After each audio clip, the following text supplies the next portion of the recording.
The emergency room had never been that quiet. Not during a cardiac arrest. Not during a mass casualty drill. Not even during the night 3 people came in from a highway pileup and the monitors were screaming from every base simultaneously.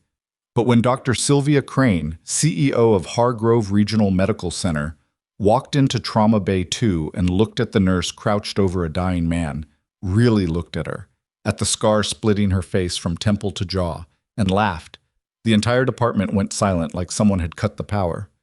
"Get her out of here," Sylvia said. "That face is a liability." Nobody moved. Nobody said a word. Because every single person in that room had made the same mistake Sylvia Crane was making right now. They had all looked at Nurse Dana Mercer and seen a damaged woman. Not one of them had looked far enough to see what was underneath. Before we go any further, if you're new here, hit that subscribe button right now and turn on notifications, because this channel is where we tell the stories nobody else dares to tell. Stories about the people the world writes off, the ones who stay quiet until they can't anymore. Hit like if you're already invested, and drop a comment telling me your city and country. I want to see exactly how far this story travels. Now, let's go back to the night everything changed for Dana Mercer. The scar had been there for 6 years. Dana Mercer had stopped counting the number of people who stared at it, stopped tracking the double takes in grocery stores, the children who pointed before their parents could stop them, the colleagues who learned over time to look just slightly to the left of her face when they were talking to her, as though direct eye contact with the scarred side was a form of rudeness they were trying to avoid on her behalf. She didn't need them to avoid it. She didn't need them to be careful. She needed them to do their jobs. That was the only thing that mattered inside Hargrove Regional Medical Center's emergency department, which occupied the entire east wing of a 4-story brick building on the edge of Caldwell City, a mid-sized industrial town 2 hours inland from the coast.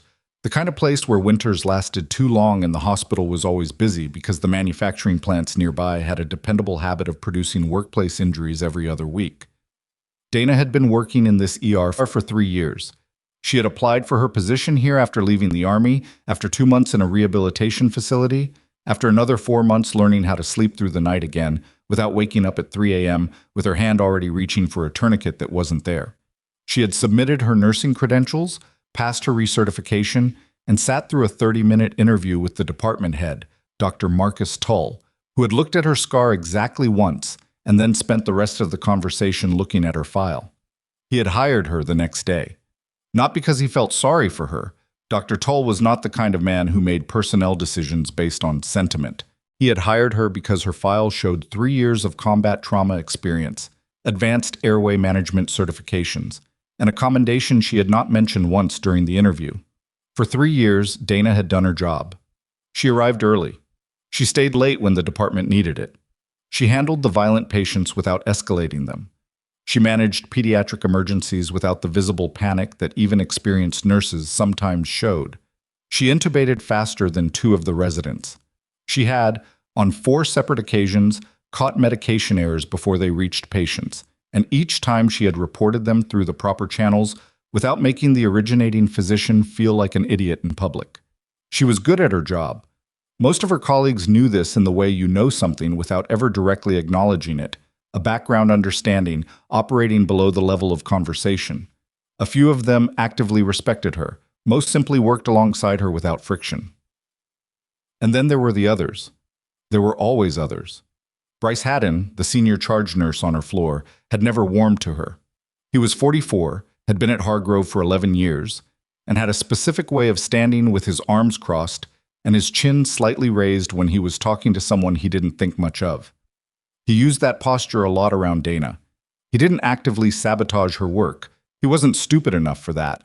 But he had a habit of leaving her off group communications, assigning her the heaviest patient loads during shared shifts, and occasionally making comments in front of staff that weren't cruel enough to report, but landed exactly where he intended them to. "Mercer's on tonight," he'd say to a new resident with a very particular kind of pause afterward, not finishing the thought, not needing to. The residents caught on fast. They watched her face when they thought she wasn't looking. Dana let them. She had learned years before that correcting people's perceptions directly was a waste of time. The only thing that ever actually changed a person's mind was watching you work. And so she worked, and she let them draw their own conclusions, and she kept her head down and her hands busy and her mouth closed about everything that came before Hargrove Regional and Caldwell City and the quiet apartment she rented on the west side of town with the blackout curtains. She told herself she kept because of night shifts. The night of December 11th started like most Tuesday nights in the Hargrove ER. There was a 6-year-old with an asthma attack who came in at the start of Dana's shift and was stable within 20 minutes. There was a man in his 50s with chest pain that turned out to be severe acid reflux and a very dramatic reaction to being told it wasn't cardiac. There were 2 separate patients from the same industrial site with hand lacerations, different machines, different injuries, 1 hour apart, which was unusual enough that Dana mentioned it to the attending on duty, Dr. Elaine Soto, who made a note to flag it for the Occupational Health Office. By 9 o'clock, the department was moving at a steady pace. Not slammed, not empty. The particular rhythm of a Tuesday night that Dana had learned to read the way other people read weather. A low-pressure system, manageable, nothing unexpected on the horizon. At 9:17, the radio at the nursing station crackled. Hargrove Dispatch, this is Caldwell EMS Unit 6. We're inbound with a 53-year-old male, construction site fall, approximately 22 feet. Patient is GCS 7, BP 80 over PALP, tachycardic at 132. Significant head trauma, suspected spinal injury, possible internal bleed, ETA 4 minutes.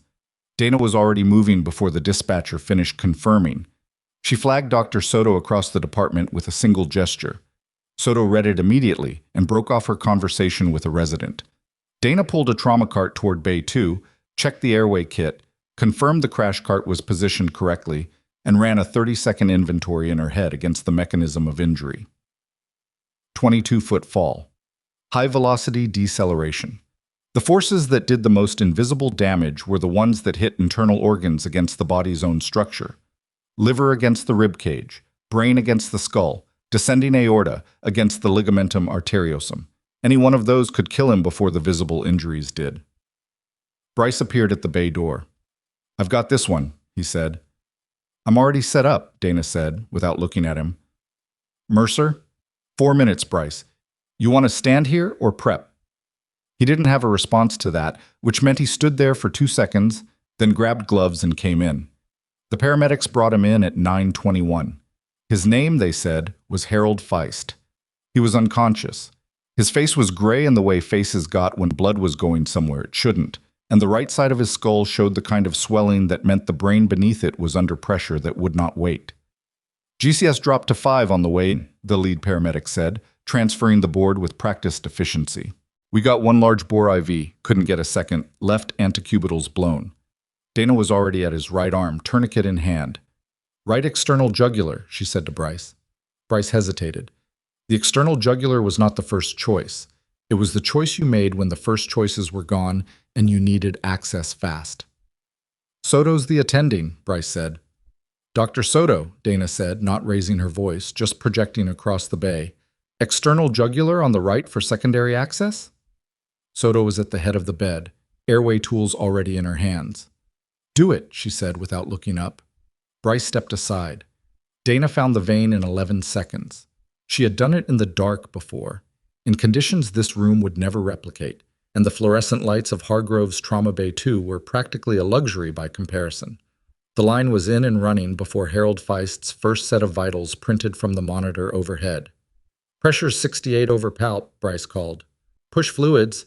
Get me 2 units O-neg on the rapid infuser, and I need neurosurgery now," Soto said. "Someone call ahead to CT and tell them we're coming, whether they're ready or not." For the next 19 minutes, Bay 2 was controlled chaos, which was the only kind of chaos that produced good outcomes, where every person knew what they were doing and did it without waiting to be told twice. Dana moved through it the way she always moved through these moments, efficiently and without drama, reading the room, anticipating the next need before it was voiced, her hands doing the work her brain had mapped out 3 steps ahead. Harold Feist went up to CT at 9:44 with a pressure of 92 over 60 and an airway that was going to hold. Not perfect, not safe, but alive, which was the only metric that mattered right now. Dana was stripping her gloves at the bay door when she heard the commotion at the department entrance. It started as noise, elevated voices, the particular sharp tone of someone accustomed to being listened to who had just been told to wait. Dana turned toward it automatically, the way anyone trained in threat assessment turned toward changes in the ambient sound of a room. The woman at the entrance was not a patient. She was in her 50s, polished in the specific way that hospital administrators got polished. Tailored coat, precise posture, the kind of composed expression that was practiced rather than natural. Her name badge read DR. Sylvia Crane, CEO, Hargrove Regional, and she had the look of someone who had not been told to wait for anything in a very long time. Standing next to her was a man Dana didn't recognize. Late 40s, dark suit, the square-shouldered stillness of someone who spent a great deal of time in rooms where important decisions were made. He was looking at his phone with the focused attention of someone waiting for a specific piece of information. The person who had apparently told Dr. Crane to wait was Jess Huang, the triage nurse on the front desk, 26 years old, 8 months at Hargrove, and currently holding her ground with the quiet resolve of someone who understood that hospital policy existed for a reason even when the person in front of you was the CEO. "I understand you have a VIP, Dr. Crane," Jess was saying, "but Bay 2 is our only open trauma bay right now, and we have a critical—" "I'm not asking you to prioritize, I'm telling you," Crane said. "Mr. Albright has a cardiac history, and he's been waiting for 40 minutes. Move him into a bay." "The other bays are occupied. As soon as—" "Then unoccupy one." Jess opened her mouth, closed it, and looked across the department floor with the expression of someone who needed backup and was not going to say so out loud. Dana was already walking over. She had done enough of these. Not with hospital CEOs specifically, but with people who operated under the assumption that authority translated across contexts, that the rank or power that worked in their professional world would work in a place where the rules were written by the biology of the human body, which did not negotiate. "Dr. Crane," Dana said, coming to stand beside Jess without displacing her. "I'm Dana Mercer, charge nurse on the floor tonight. Bay 2 just cleared to CT. We'll have it ready for Mr. Albright in approximately 12 minutes. Crane turned to look at her. There it was. The thing Dana had learned to read in under 2 seconds. The precise moment someone's eyes found the scar, and the rest of the sentence stopped processing. Crane's gaze went from Dana's face to the scar on her left cheek and temple, and something shifted in her expression. Not just surprise. Something else. Something that required her to rearrange her previous assumptions about the person she was talking to in a way that apparently did not produce a favorable result. 12 minutes, Crane said. Yes. And who authorized you to make that call? Dr. Soto is the attending on duty. I'm the charge nurse. Between us, that's the standard of care. The man in the suit looked up from his phone.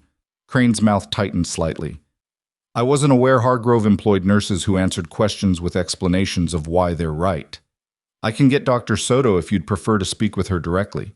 What I'd prefer, Crane said, and her voice had dropped into the register that Dana recognized as the one people used when they were about to say something they would not phrase this way in a formal complaint, is that the staff of my hospital present themselves in a way that's appropriate for patient-facing work. The department had not gone quiet yet, but Dana was aware of the gradual shift in ambient noise around them. Conversations trailing off, movement slowing, the way a room full of people registered that something was happening without anyone deciding to acknowledge it directly. Excuse me? Dana said.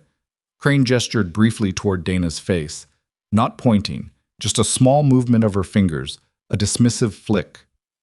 That. A pause. It's not a presentation that inspires confidence in patients. The department went quiet, not all at once, but in the 3 seconds after Crane finished speaking, the remaining conversations dropped away one by one until the only sounds were the monitors and the distant voice of a paramedic on the radio in another room. Dana did not move. She was aware of Jess beside her, gone very still. She was aware of Bryce Haddon somewhere behind her, and 2 residents near the nursing station, and Dr. Soto, who had just returned from the elevator and was crossing the floor and would be within earshot in approximately 15 seconds. She was aware of all of it. She was also aware of something else, the particular internal stillness that had gotten her through situations that made this one look like a disagreement over a parking spot. The kind of stillness that was not the absence of feeling, but the management of it, trained into muscle and breath, and the space between heartbeats over years of necessity. 12 minutes, Dana said. Bay 2 will be ready for Mr. Albright in 12 minutes. She turned and walked back toward the nursing station. Behind her, she heard Crane say something low to the man in the suit. She didn't catch the words. She didn't need to. Dr. Soto fell into step beside her at the station. "What was that?" Soto asked quietly. "CEO," Dana said. Soto glanced back toward the entrance. "She say something to you?" She expressed a preference. Soto looked at her for a moment, reading something in Dana's face that Dana did not offer to explain further. Soto had worked emergency medicine for 19 years. She had a good instinct for when to push and when to let something sit. "Bay 2's going to need a full linen change and a restock on the airway supplies we burned," Dana said. "On it," Soto said, and moved away. The next hour was unremarkable in the way that emergency medicine hours were only ever unremarkable in retrospect, when you had survived them and could assess what had and hadn't happened. Mr. Albright, the CEO's VIP patient, was moved into Bay 2 at 9:58, 16 minutes, not 12, because the room restocking took longer than predicted due to the supply cart being partially emptied by an earlier shift and nobody having refilled the IV tubing. Dana stocked it herself. She did not find this humiliating. Stocking a supply cart was part of the job. She had done it after 12-hour shifts when she could barely stand, and she had done it in field conditions where stocking meant tearing open whatever was left in the kit and organizing it by priority. The fluorescent light and the labeled drawers were a significant upgrade. Mr. Albright turned out to be a 61-year-old former finance executive with an elevated heart rate and chest tightness. That was, after evaluation, most likely anxiety secondary to having waited too long in the waiting room. He was going to be fine. Dana communicated this to Bryce, who was covering his bay, with the same professional neutrality she applied to everything. Bryce received it with the same armed indifference he applied to most things involving her. Sylvia Crane had stationed herself in the family consultation room off the main corridor, which nobody had suggested and no one had stopped. The man in the suit had left. She reappeared twice, once to ask about Mr. Albright's status, once to walk the department floor in what was clearly an inspection posture, slow and deliberate, making eye contact with staff who responded to it with the particular posture of people who understood their employment was contingent on managing this moment correctly. Dana stayed busy. There was always something to stay busy with. At 11:40, the radio crackled again. This time, the call was different. "Hargrove Dispatch, this is Caldwell EMS Unit 3. We have a multiple vehicle accident on Route 9, mile marker 44. We're looking at 4 patients, minimum.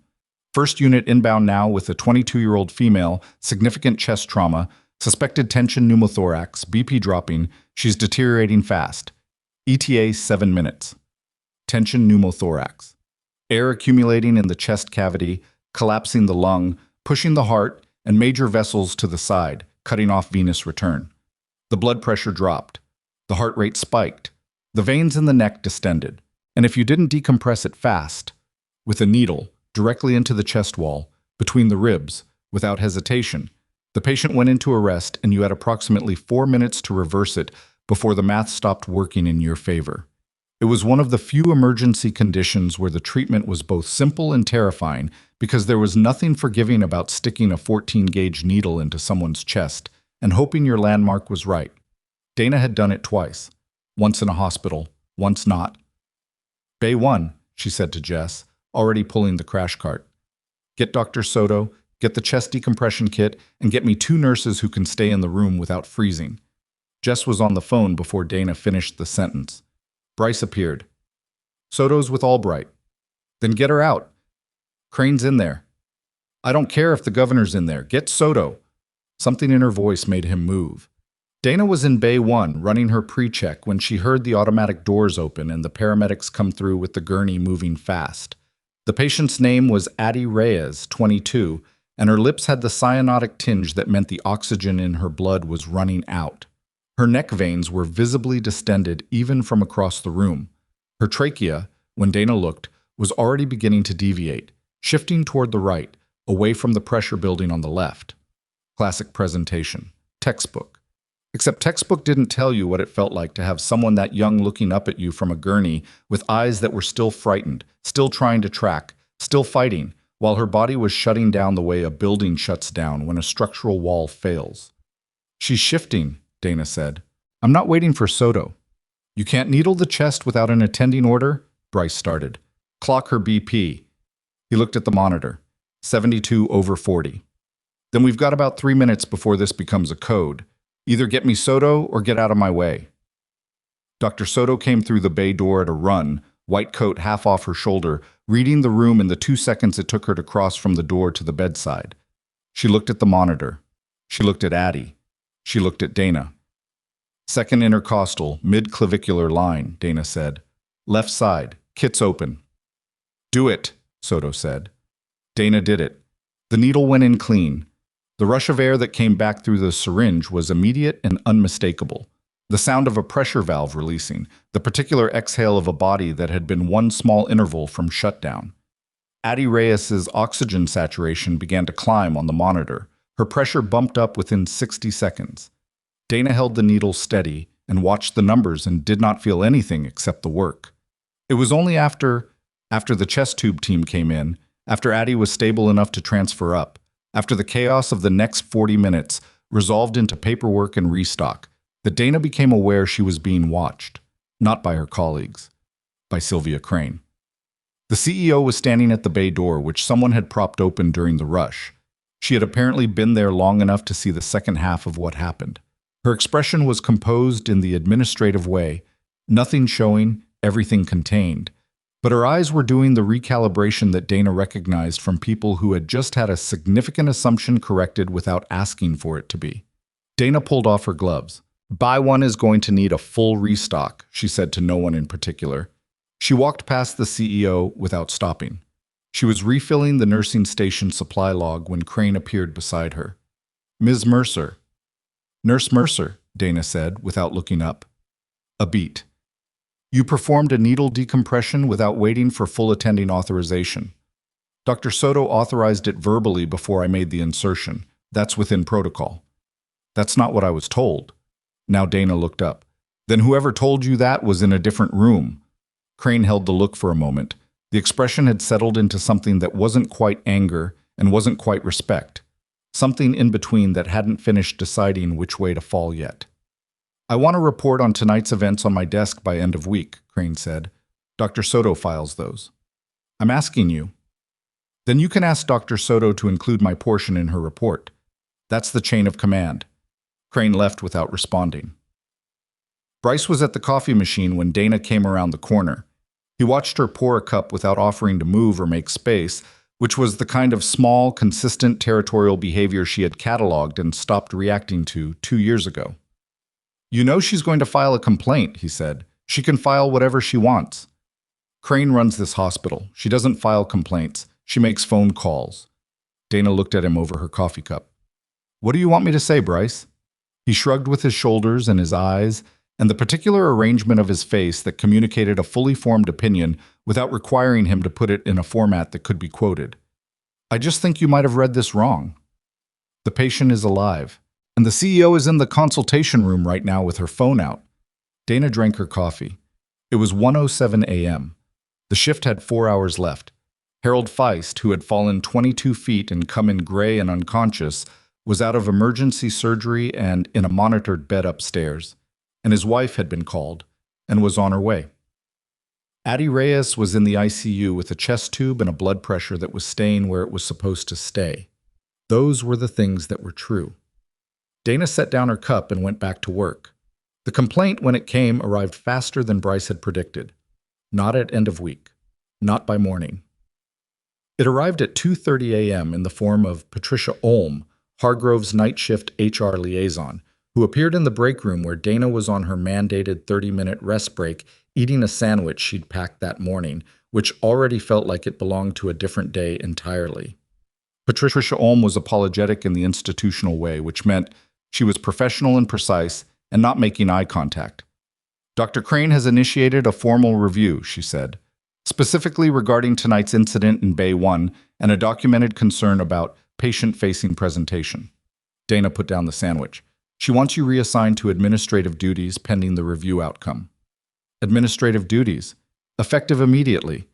Dana was quiet for a moment, not processing. She had processed the possibility of this the moment she watched Crane's expression in the bay door.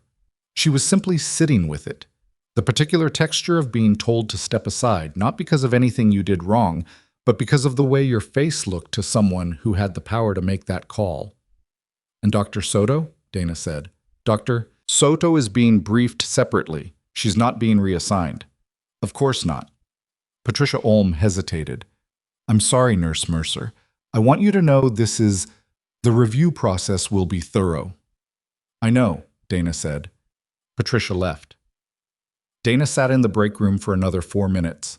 She ate the rest of the sandwich because she had packed it, and she was hungry, and she was not going to waste food because Sylvia Crane had made a phone call at 1 in the morning. She drank the rest of her water. Then she reached into the front pocket of her scrubs and pulled out a watch. It wasn't a smartwatch. It wasn't even particularly attractive. A thick-banded thing with a matte black face and a case that had seen enough abuse to earn the scratches on its surface. She'd worn it every single day for 6 years. When people asked about it, she said her father had given it to her, which was not entirely true but was not entirely false either. On the inner edge of the watch case, barely visible unless you knew to look, was a small raised button. Not the crown, not any standard watch function. She had never pressed it since leaving. She pressed it now. It made no sound. It registered nothing visible. But somewhere in the electronics beneath the case, a compressed burst signal generated, bounced through 3 satellite relays, and resolved into a specific set of coordinates in a file that was actively monitored 24 hours a day by people who had spent the last 6 years believing Dana Mercer was retired. She put the watch back on. She walked out of the break room and found Patricia Ulm still in the corridor, waiting to escort her to a desk in the administrative annex on the 2nd floor, where she would apparently be filing intake paperwork until someone decided her face was an acceptable presentation for patient care. She went without argument. She sat down at the desk they gave her. She opened the first file. And 47 minutes later, the windows on the south side of Hargrove Regional Medical Center began to vibrate. The vibration started low, almost below hearing, the kind of frequency that registered in the chest before the ears caught up to it. Dana felt it through the floor of the administrative annex, through the soles of her shoes, and up into the chair she was sitting in, and she set down the intake file she'd been pretending to read and looked at the south-facing window across the room. The glass was trembling. Not wind. Wind produced a different signature, irregular, cyclical, dependent on gust patterns. This was sustained and rhythmic and getting louder in a way that had a very specific source Dana had not heard in 6 years, but recognized the way you recognize the smell of a place you grew up in, instantaneously and without having to think about it. Rotors. Not a news helicopter, not a medical transport. The frequency was wrong for both. The frequency was low and heavy and percussive in a way that meant something significantly larger and significantly faster than anything civilian air traffic protocols typically approved for urban hospital corridors. Dana stood up. She was not supposed to leave the annex. Patricia Ulm had been very clear in the apologetic institutional way that the administrative reassignment meant she was to remain in the 2nd floor annex until the day shift supervisor arrived and the review process formally began. There was paperwork, there were forms. There was the strong implication that any deviation from this instruction would be noted. Dana walked to the door and opened it. The corridor outside the annex was a service hallway. Overhead pipes, scuffed floors, the particular fluorescent lighting that exists only in the parts of buildings patients never see. There was a window at the far end facing south. Dana walked to it. Below the hospital courtyard, a square of emergency vehicle access lane and 2 rows of staff parking, was lit by the downwash of a searchlight attached to a helicopter she could now see clearly, hovering at approximately 80 feet above the center of the space. It was not running its lights in any configuration she associated with civilian operations. No strobes, no position lights in the standard arrangement. It was black, matte finish on the fuselage, no visible tail markings, the profile of something built for missions that did not appear in press releases. 2 things happened at almost the same moment. The helicopter began descending toward the courtyard's northern end, where the vehicle access lane was wide enough to handle a landing, and Dana's watch vibrated once against her wrist. A short pulse, confirmation signal, the other half of the handshake she had initiated 47 minutes ago, coming back to tell her, received, acknowledged, en route. She had known it was coming. She had not quite believed it until now. She stood at the window for 3 seconds. Then she turned and walked back down the service corridor and through the door that connected to the main building stairwell, heading down. Sylvia Crane heard the helicopter before she reached the corridor window. She had been in the second-floor consultation room with her phone and a cold cup of coffee, handling 3 separate administrative threads simultaneously. The formal complaint filing for Nurse Mercer, a communication to the board chair she had been drafting since midnight, and a vendor contract that had nothing to do with any of this but existed on her calendar, because her calendar did not stop for personnel issues. She was efficient. She was always efficient. It was the primary trait that had gotten her to the top of a hospital system by 53. The sound reached her first as vibration in the window glass, which she registered and dismissed, and then as an escalating rotor wash that was difficult to dismiss because it was getting genuinely loud in a way that suggested the source was approaching rather than passing. She went to the window. The helicopter was already down, or nearly down, settling into the courtyard with the particular compressed purpose of a vehicle whose crew had a destination and were not interested in taking the scenic route to it. Crane had seen emergency helicopter landings before. Hargrove had a rooftop helipad. What she was looking at was not a medical transport using the rooftop helipad. What she was looking at was an unscheduled, unmarked aircraft landing in the hospital's ground-level courtyard at 3:17 in the morning, which was not something that happened in the normal course of hospital operations. She called security. Security's night supervisor, a man named Gordon Prawl, who was 61 years old and had spent the previous 32 years doing hospital security because it was quieter than his previous work, picked up on the second ring. "I'm aware," Prawl said before Crane finished explaining. "I've got 4 of my people at the courtyard entrance. Ma'am, they're military. They showed credentials. I'm not sure we have the authority to—" "You absolutely have the authority," Crane said. "This is private hospital property. Nobody lands here without clearance from administration." A pause that communicated something Prawl apparently did not want to put into words. "Ma'am, they didn't ask for clearance." Crane was already moving toward the door. She took the east stairwell down to the ground floor, which brought her out near the main lobby, and she crossed it at a pace that was not quite running because Sylvia Crane did not run in her own hospital. The lobby staff tracked her with the particular alertness of people who understood that the CEO appearing at 3 in the morning, moving fast, was a significant meteorological event.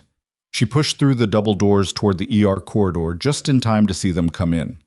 There were 5 of them. She would count them afterward, in the formal description she tried to put together in her own mind before the details started to blur at the edges.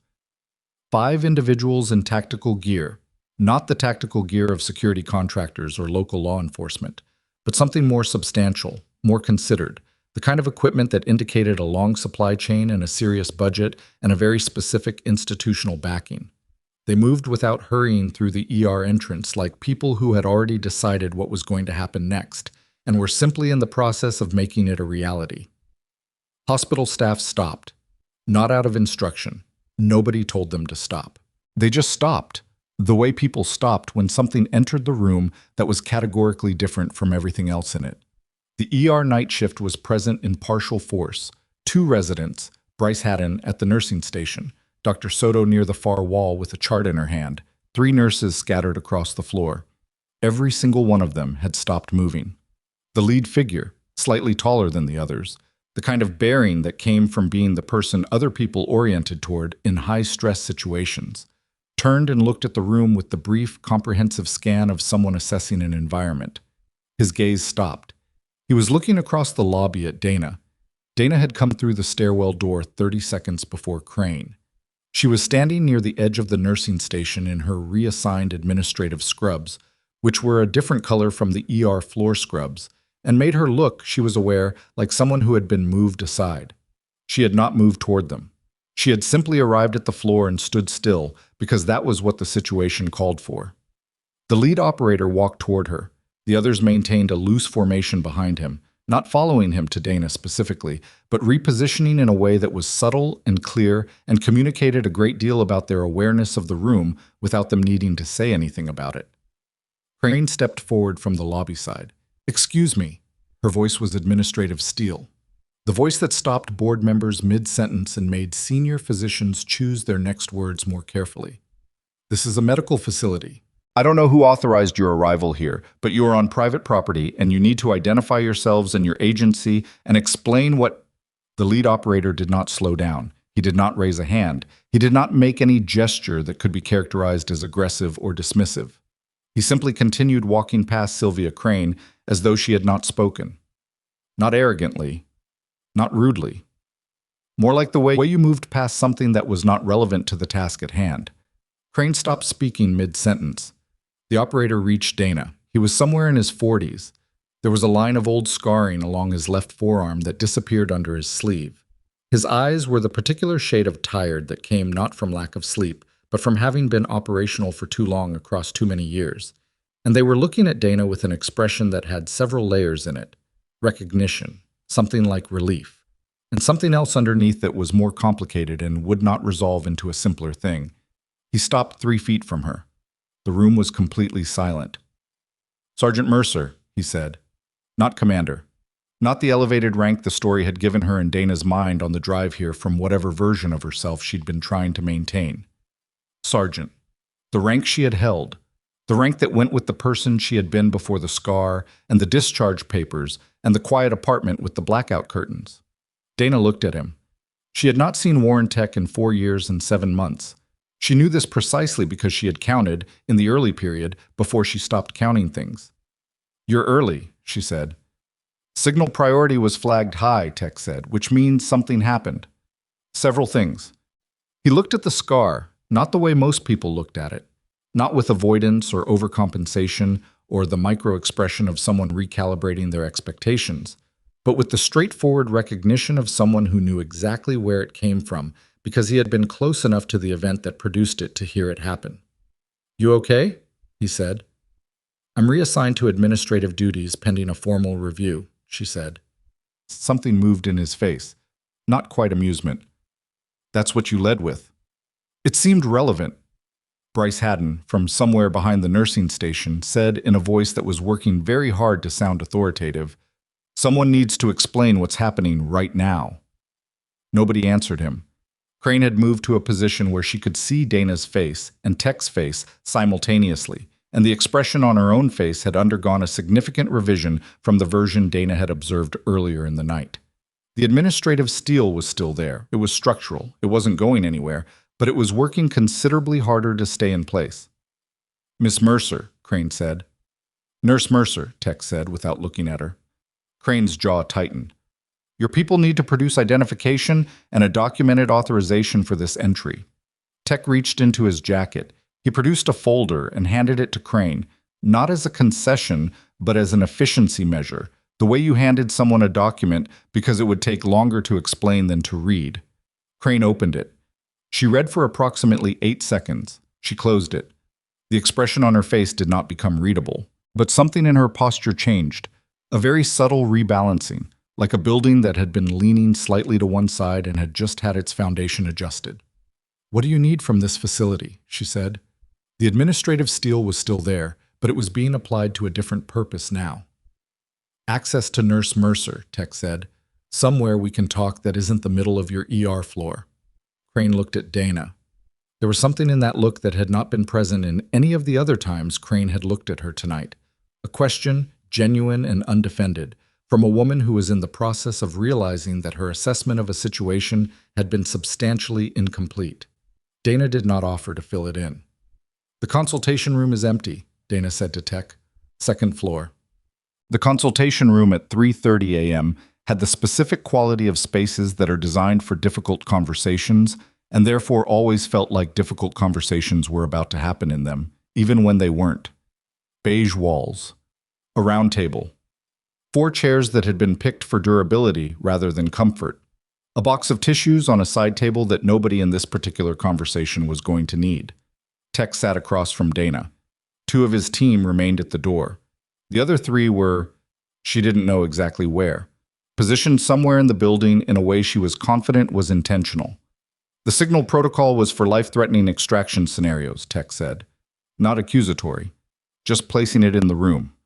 "I know what it was for," Dana said. 6 years? Nothing. Then 0234 hours on a Tuesday in December. "I was fired," Dana said. "Technically, I've been reassigned. It's pending review. The distinction matters to HR." Tech looked at her for a moment. "Start from the beginning." She did. She gave it to him the way she'd been trained to brief, chronologically, factually, without editorializing on the parts that were personal, though they both understood which parts those were. The Feist case. The Albright VIP demand. The needle decompression on Addie Reyes. The CEO at the bay door, the comment about presentation. The 2:30 a.m. HR appearance. When she got to Crane's specific words, the small flick of the CEO's fingers toward Dana's face, the thing she had said, Tech's expression did not change, but his right hand, which had been resting flat on the table, moved into a fist and then opened again, slowly, in the deliberate way of someone who was managing a reaction and doing it consciously. "That's why you activated," he said. "No," Dana said. He waited. "I activated because she's filing a formal complaint that will go into my licensure record, and the review process will take 4 to 6 weeks minimum, and during that time I'm in administrative hold. I activated because there are things in my background that a formal licensing review would surface, and those things are classified, and I don't have the clearance to manage that disclosure without a protocol violation that would implicate people above both of us." Tech was quiet for a moment. "You should have come to us before this. I was managing it." "Dana." She looked at him. "You were a staff sergeant on a classified extraction unit for 4 years. You conducted 11 operations. 3 of those operations do not exist in any file that can be accessed by a state medical licensing board. If that board pulls your full service record and hits a redaction wall, they are legally required to flag it and suspend your license pending federal review. I know. That federal review takes 18 months minimum. I know that too. So this wasn't about getting your job back," he said. "It was about not losing my license," she said. "There's the difference. I like this job. I'm good at it." A pause. "I don't need you to rescue me." Tech leaned back in his chair. Something shifted in his face. Not softening, exactly, because Tech's face didn't soften, but a rearrangement of its natural severity into something more honest.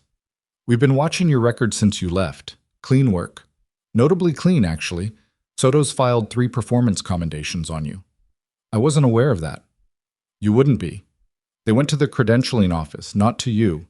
He folded his hands. "There are 3 people above me who have had your file on their desk for the last 2 years because of what you carried out of that last operation, and they want to know whether any of it is going to surface." Dana felt the particular weight of that sentence land somewhere in her sternum, where certain things settled when they were too complicated to process in real time. "Nothing has surfaced," she said. "It might now. Because of the complaint. Because of the complaint." The room was quiet for a long moment. Somewhere below them, the ER was still running, distantly audible through the building's structure, monitors and footsteps, and the occasional burst of radio traffic. The work that didn't stop at 3:30 in the morning, regardless of what was happening in a beige consultation room on the 2nd floor. "What happens now?" Dana said. "The people above me are going to want to meet with you," Tech said. "Tonight, if possible. There's a vehicle 2 blocks from the hospital." "I'm still on administrative hold. I can't just leave." He looked at her with an expression that communicated several things about the relative weight of her administrative hold compared to the institutional gravity of the people he was describing. "I'll be back by 6 a.m., Dana said. "I have a shift review at 7, down." The vehicle was a black SUV parked on the service road behind the hospital's east loading dock, which told Dana they had done a basic site survey before landing, which she already knew they would have. Inside were 2 people. One she didn't recognize, a woman in her 50s with close-cropped gray hair and the kind of posture that came from decades of formal institutional environments. The other was a man she recognized immediately and had hoped, in a private and unreasonable way, she might never be in the same room with again. Colonel Darnell Voss. Retired, technically. Though retirement from his particular history of roles was a designation that applied to the official record more than to the actual ongoing nature of his work. He was 71. He looked exactly the same as he had looked at 63 when Dana had last seen him in a debriefing room 8 weeks after she'd been airlifted out of a situation that she was not cleared to discuss and which had produced the scar on her face and the classified commendation in her file that had not mentioned her name. "Sergeant Mercer," Voss said. "Colonel," he gestured to the woman. "This is Director Faye Aldrin. She's going to want to record this conversation, which means you can decline, but declining is going to take longer than cooperating." Record it, Dana said. Aldrin produced a small device from her coat and set it on the center console. For the record, December 12th, approximately 0340 hours. Mercer, Dana Renata, former staff sergeant, classified operational status. She gave a number that meant nothing to civilian ears and everything to Dana's memory. Can you confirm your identity? Dana confirmed it. What followed was not an interrogation and not quite a debrief and not quite a personnel review. It was something in between all three, the kind of institutional process that didn't have a form because it didn't officially exist. Voss and Aldrin asked questions, and Dana answered them, and the recording device sat on the center console, and outside the tinted windows, Caldwell City was dark and cold and indifferent. They were interested in one specific operation. She had expected this. They were interested in what she had seen in the 48 hours before extraction, the specific configuration of a certain facility in a certain region that no longer existed in any form, which had been destroyed 6 weeks after she left by means that were also not in any file that would surface in a state licensing review. She told them what she had told the original debrief, which was the truth, which was all she had ever told. Voss listened without interrupting. Aldrin took notes by hand in addition to the recording. When they finished, Voss looked out the window for a moment. "There's a problem," he said. Dana waited. "The complaint your CEO filed tonight isn't just a personnel action," he said. She copied the state medical board on the initial filing, electronically. The board's intake system is automated. It generated a reference number at 0258 hours. That number triggers a routine background check request. I know what it triggers.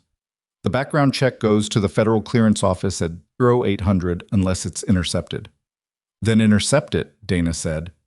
We're in the process, Aldrin said, but it requires documentation, specifically a formal reactivation of your protected status, which requires your voluntary consent and signature.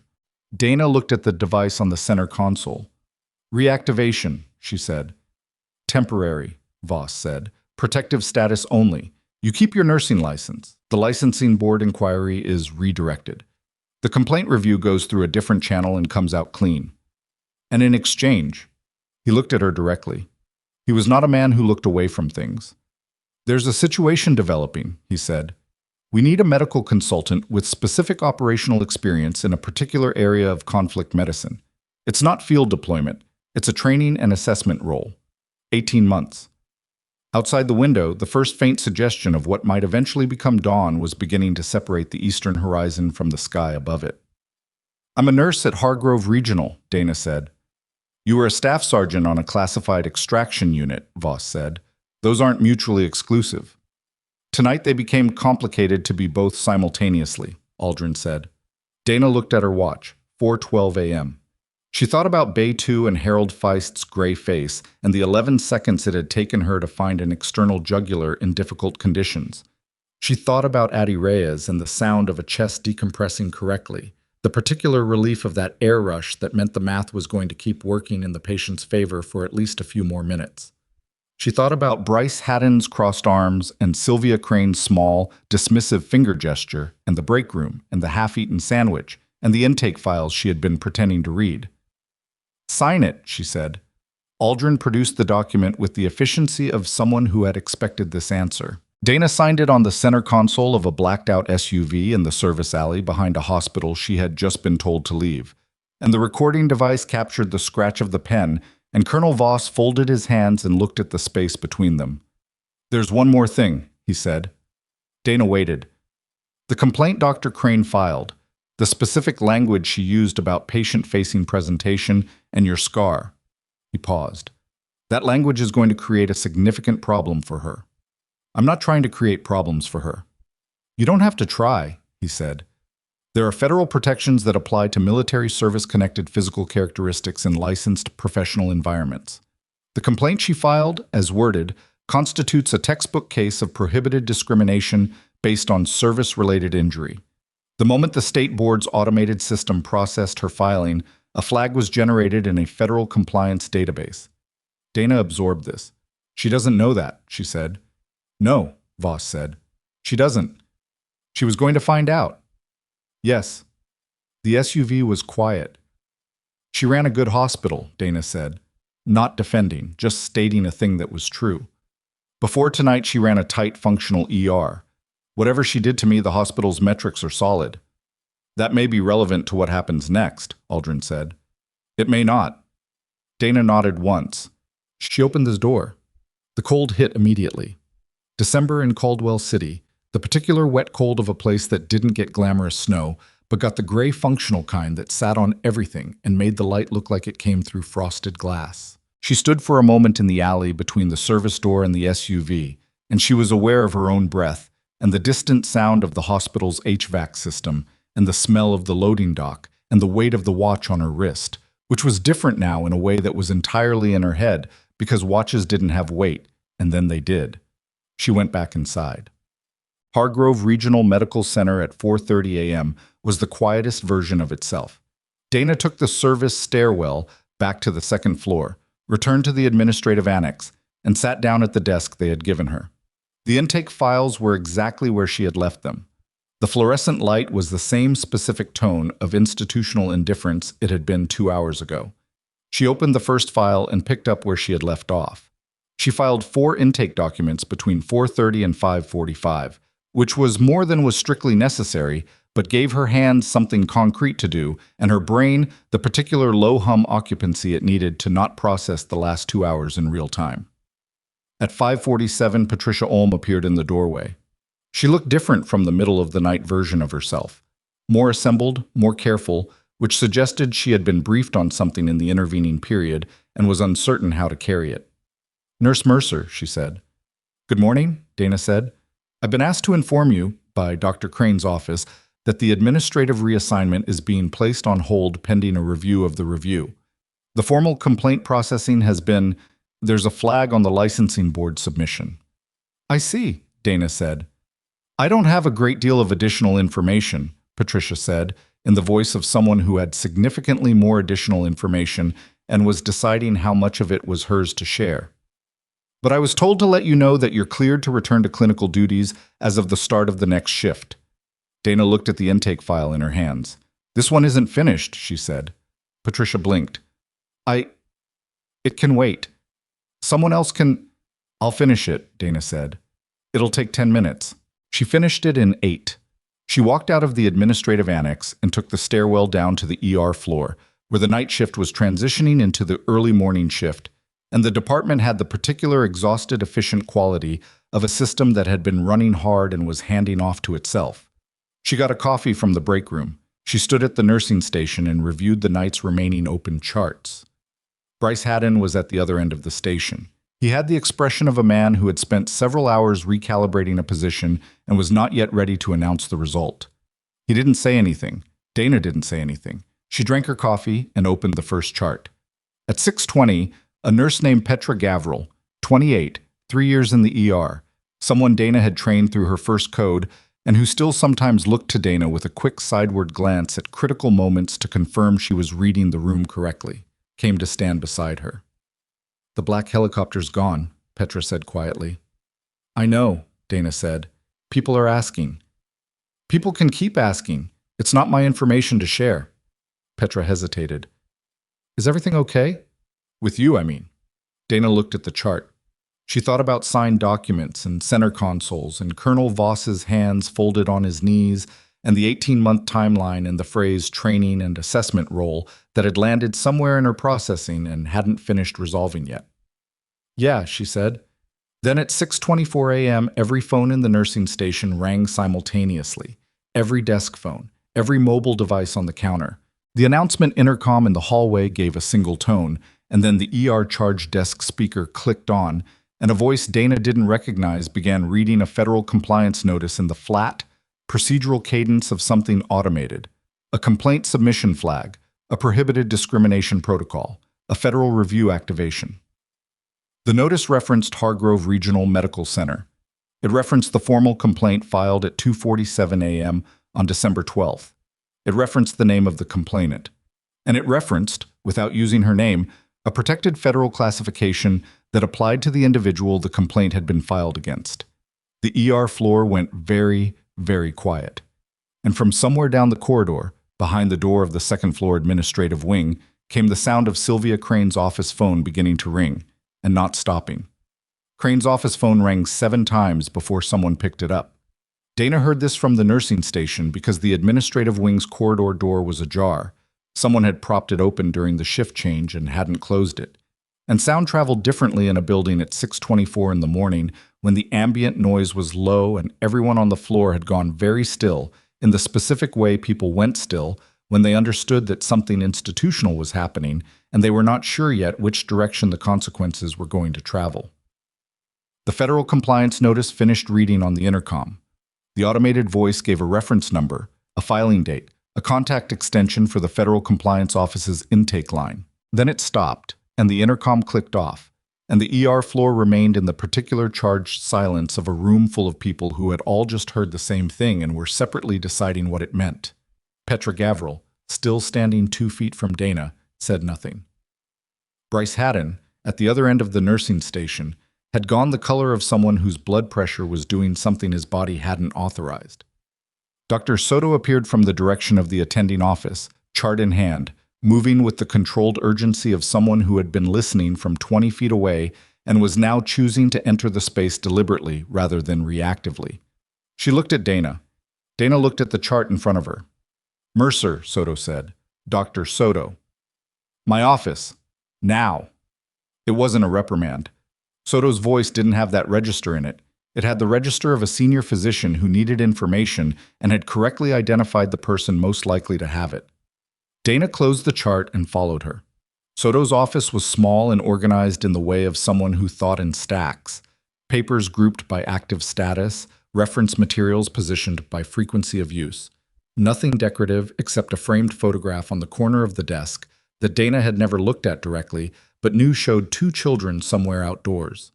Soto sat behind the desk. Dana took the chair across from it. "The compliance notice," Soto said. "I'm aware of it. It named this hospital and a complaint filed by administration." "Yes." "Dana." Soto set the chart down. "I need to understand what's happening so I can make decisions about my department. I am not asking for anything classified. I'm asking for the operational outline." Dana had worked with Elaine Soto for 3 years. She had watched her manage 11 codes, 4 mass casualty protocols, 2 internal HR situations, and 1 accreditation audit without losing her clinical judgment or her people. She was one of the 4 individuals at Hargrove that Dana had, over time, classified as someone whose character held up under pressure rather than just under normal conditions. "Crane's complaint used specific language about my scar," Dana said. "There are federal statutes that protect service-connected physical characteristics in licensed professional environments. The language she used triggered an automated flag when the complaint hit the state board's system." "Service-connected," Soto said. "Yes." Soto was quiet for a moment. She was doing the thing she did when she was assembling information into a clinical picture. Not filling in the blanks with assumptions, but letting the shape of what she actually had tell her what she actually needed to ask next. "The helicopter," she said. "Was not a coincidence," Dana said. Another pause. "Are you in trouble?" Soto asked. "Not bureaucratically, personally." "No," Dana said. "Crane is." Soto absorbed that. "Okay," she said. "What do you need from me?" "The Adi Reyes decompression. I need your authorization documented precisely. The verbal order, the timeline, the clinical indication. It's already in the chart. I documented it at 0130. "Good." "Bryce gave me a version of events that was slightly different from mine," Soto said. "I corrected it." Dana looked at her. "He told me you acted before I authorized," Soto said. "I told him that was factually incorrect. My authorization preceded your action by approximately 4 seconds. A small pause. "I counted." Dana said nothing. "I count things," Soto said. "It's a habit." She stood, and Dana stood, and they went back to the floor. By 7:11 a.m. The day shift had arrived, and the information had traveled, the way information always traveled in a hospital. Not through official channels first, but through the 6-degree mesh of people who had heard something from someone who had been standing somewhere relevant, the content degrading and elaborating in equal measure as it passed from mouth to mouth. The version circulating by 7:15 involved significantly more dramatic details than the actual events and featured at least one element, a story about Dana having physically stopped Crane from entering a trauma bay that had no basis in anything that had occurred. Dana heard this version secondhand through Petra, who reported it with the particular expression of someone who understood that the embellishment was doing its own work regardless of the facts. Dana didn't correct it. Correcting rumors in a hospital was like applying pressure to the wrong vessel. You slowed one thing, and 3 others opened up. The truth was adequate. It would get there on its own schedule. At 7:30, 2 things happened nearly simultaneously. The first, Gordon Prawl, the security night supervisor who had been scheduled to go off duty at 7, appeared at the ER nursing station with the look of a man who had decided at some point in the previous hour that he needed to say something and was not comfortable saying it, but was going to do it anyway. "Nurse Mercer," he said. Dana was reviewing a medication chart. "Mr. Prawl." He was quiet for a moment, assembling something. "Last night, when they came in, the military people, Dr. Crane asked me to physically block them from entering the facility." Dana looked up. "I told her I couldn't do that," Prawl said, "based on the credentials they showed. But I want you to know," she asked, "and I want you to know I put that in my incident report, my written incident report." He held her gaze long enough to confirm she understood the emphasis. Time-stamped 0320. "Thank you, Mr. Prawl," Dana said. He nodded once and left. The second thing? Sylvia Crane appeared on the ER floor. She came through the corridor door from the administrative wing and crossed the lobby toward the nursing station with the contained movement of someone who was managing a considerable internal situation without allowing it to show on the surface. She was still precise, still composed in the structural way. But something about the precision was costing more than it had the previous night, and the differential was visible if you knew what you were looking at. She stopped at the nursing station. She looked at Dana. "My office," Crane said. 30 minutes. "I have a patient intake at 7:45, Dana said. 30 minutes, Crane repeated. "Patricia Ulm will cover the intake." Dana looked at the chart in her hands, then set it on the station desk. "I'll be there," she said. Crane walked away. Bryce, who had been standing within earshot in the pretense of reviewing something on the adjacent computer terminal, did not say anything. But Dana was aware of the particular quality of his silence, not the armed indifference of the previous night, but something recalibrated, reassessing, the silence of someone who had spent the morning revising his understanding of the terrain. The 30 minutes between that exchange and Crane's office were the most operationally dense 30 minutes of Dana's morning, which was an accurate reflection of the fact that the ER did not pause for administrative drama. Room 3 produced a 68-year-old woman with a suspected stroke, facial droop, left-sided weakness, onset within the last 40 minutes, which put her inside the thrombolytic window if the CT came back clean. Dana pulled the stroke protocol, got the order from the attending, confirmed the contraindication checklist, and had the patient moving to CT by 7:38. Room 5 had a 19-year-old with a dislocated shoulder from a wrestling practice that had gone wrong, who was in enough pain to be difficult and scared enough to be combative, which was a combination Dana had managed often enough that she had a specific approach for it. Not restraint, not sedation as a first option, but positioning and distraction and a very direct explanation of exactly what was about to happen and why it was going to work. Delivered in the flat, matter-of-fact register that young men in pain responded to, better than either excessive sympathy or clinical coldness. She had his shoulder reduced and his heart rate dropping within 12 minutes. She went to Crane's office at 7:59 p.m. The CEO's office was on the 3rd floor, corner position, the kind of room that communicated institutional authority through glass walls overlooking the building's central atrium and the particular quality of furniture that had been selected rather than assigned. There were 3 other people present when Dana arrived. Patricia Ulm, seated near the door, with a notepad on her knee. A man Dana didn't recognize, late 40s, the specific physical signature of someone who had been a lawyer long enough that it had become structural, apparent in the way he held himself, and the way he was looking at Dana when she entered, assessing rather than greeting. And a woman Dana had not expected. Director Faye Aldrin, from the SUV, from the conversation at 4:12 a.m. in the service alley. Dana did not let her reaction reach her face. Aldrin gave no indication of recognition. She was seated to the right of Crane's desk with the stillness of someone who had been in a great many rooms and had learned that the less you moved, the more information you received. Crane sat behind her desk. She looked like she had not slept, which was true, and like she had spent some portion of the non-sleeping hours talking to people who had told her things she wished they hadn't, which was also visible. "Sit down, Nurse Mercer," Crane said. Dana sat. "This is Gregory Holt," Crane said, indicating the lawyer. "He's the hospital's general counsel, and Director Aldrin is here representing a federal oversight body that I understand you are already familiar with." "I am," Dana said. Aldrin looked at Dana for the first time since she'd entered the room. Something moved in her expression that was too small to be called acknowledgement, but was not quite nothing. "I'm going to be direct," Crane said. "I'd appreciate that," Dana said. Crane folded her hands on the desk. "The complaint I filed last night is being challenged on federal grounds, specifically under statutes protecting service-connected physical characteristics in licensed professional employment. I was not aware when I filed the complaint of the federal protections applicable to your situation." "Okay," Dana said. "That is not an excuse," Crane said, and it cost her something to say it directly, which Dana registered and gave credit for. "It is a statement of fact. I was not aware. I acted on a concern that I now understand was improperly applied." Holt, the lawyer, leaned forward slightly. "Dr. Crane would like to formally withdraw the complaint in its current form and resubmit a narrowed administrative review focused solely on the clinical protocol questions, which is the proper scope." "The clinical protocol questions," Dana said. "The needle decompression authorization timeline," Holt said. "Whether verbal attending authorization was properly documented before intervention." "It was documented by Dr. Soto at 01:30 hours.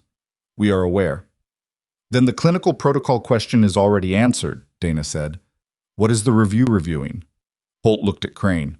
Crane looked at Holt. "The review would be closed," Aldrin said. Everyone in the room looked at her.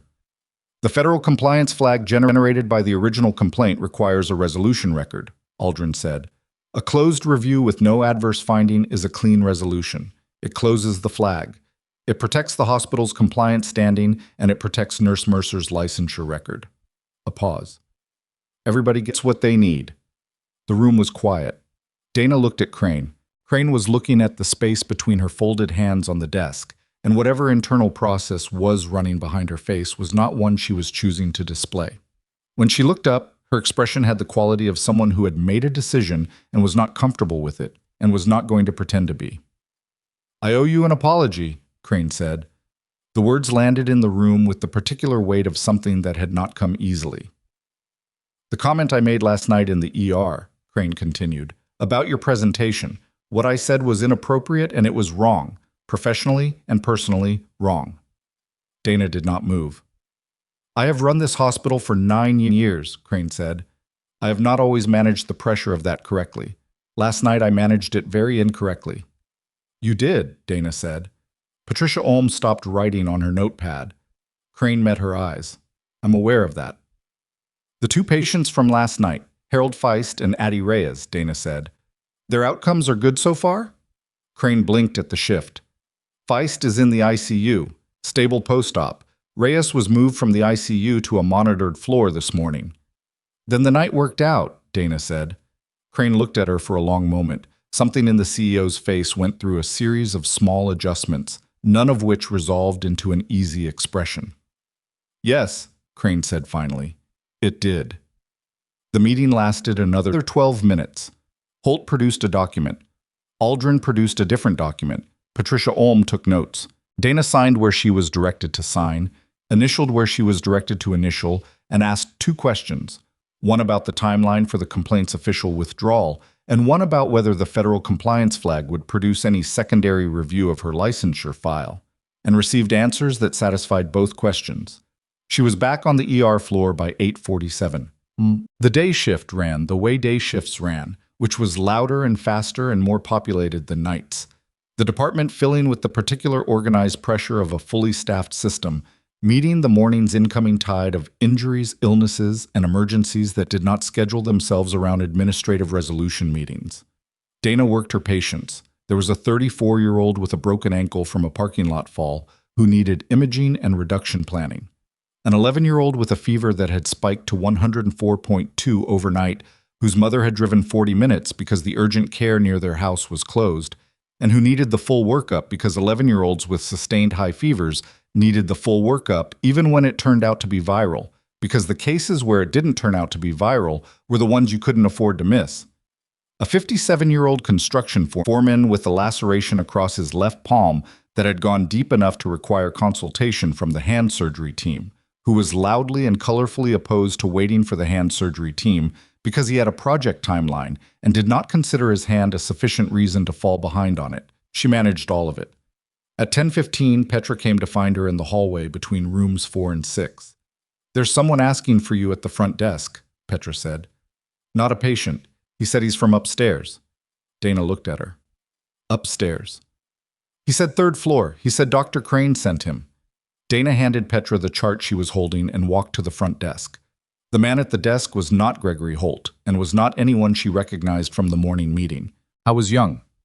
Late 20s, the tightly wound energy of someone new to a role they were taking seriously, and he was holding an envelope. "Nurse Mercer?" he said. "Yes." He held out the envelope.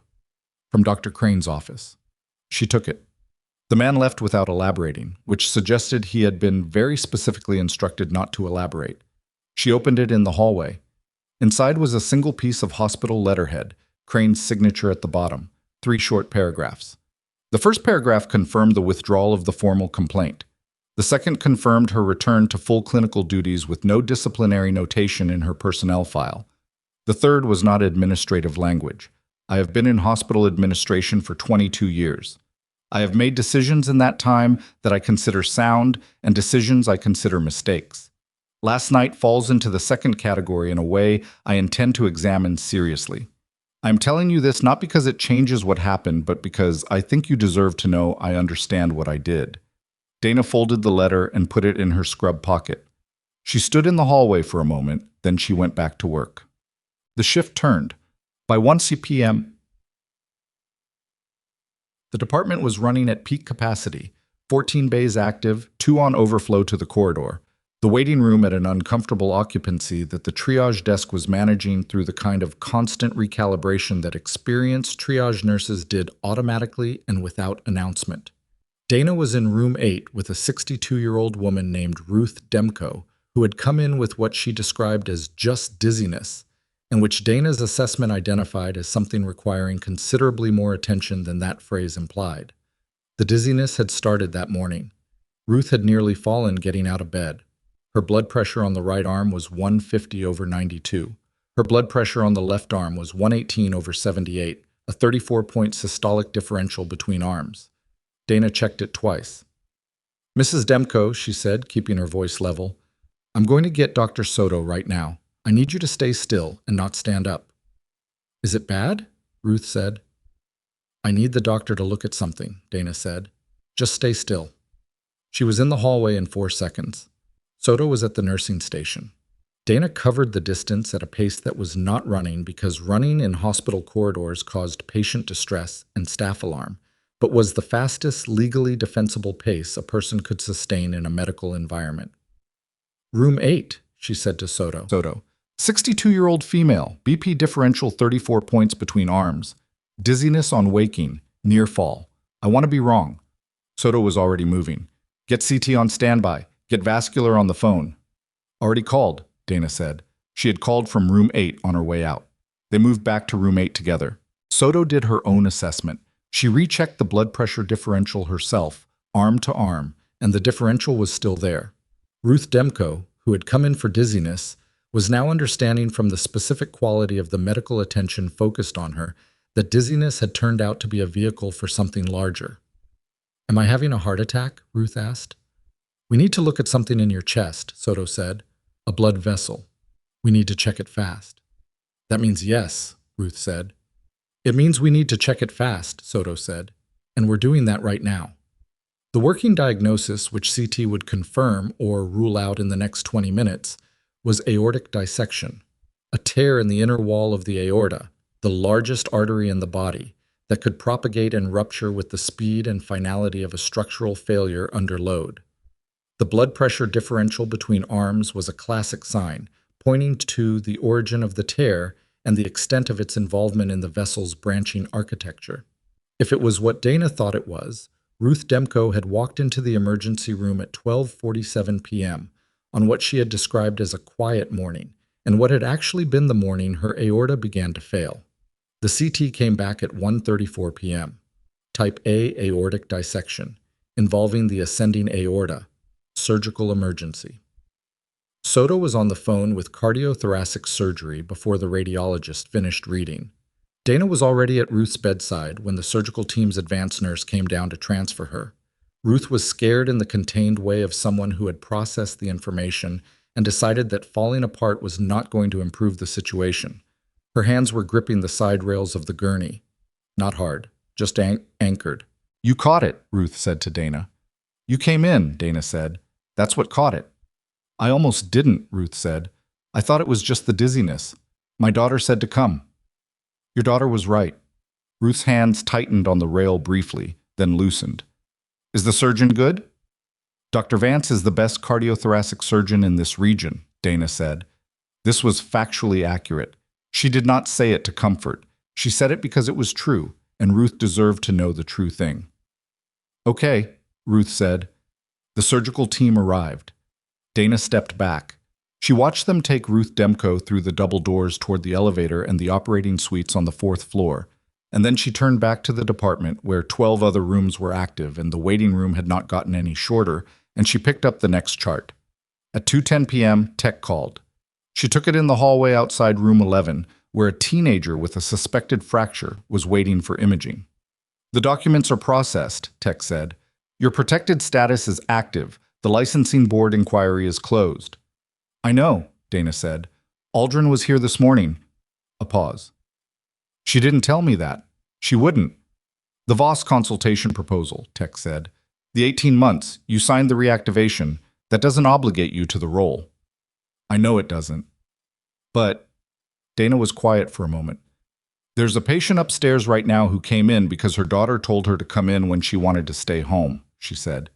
"If she hadn't come in, she'd be dead by tonight. That's what this job is." "I know what the job is," Tech said. "I'm asking about the other job." "I'm thinking about it," she said. She ended the call and went back to room 11. At 3:45 p.m., a man walked into Hargrove Regional Medical Center's emergency department that nobody had been expecting. Dana saw him from across the floor.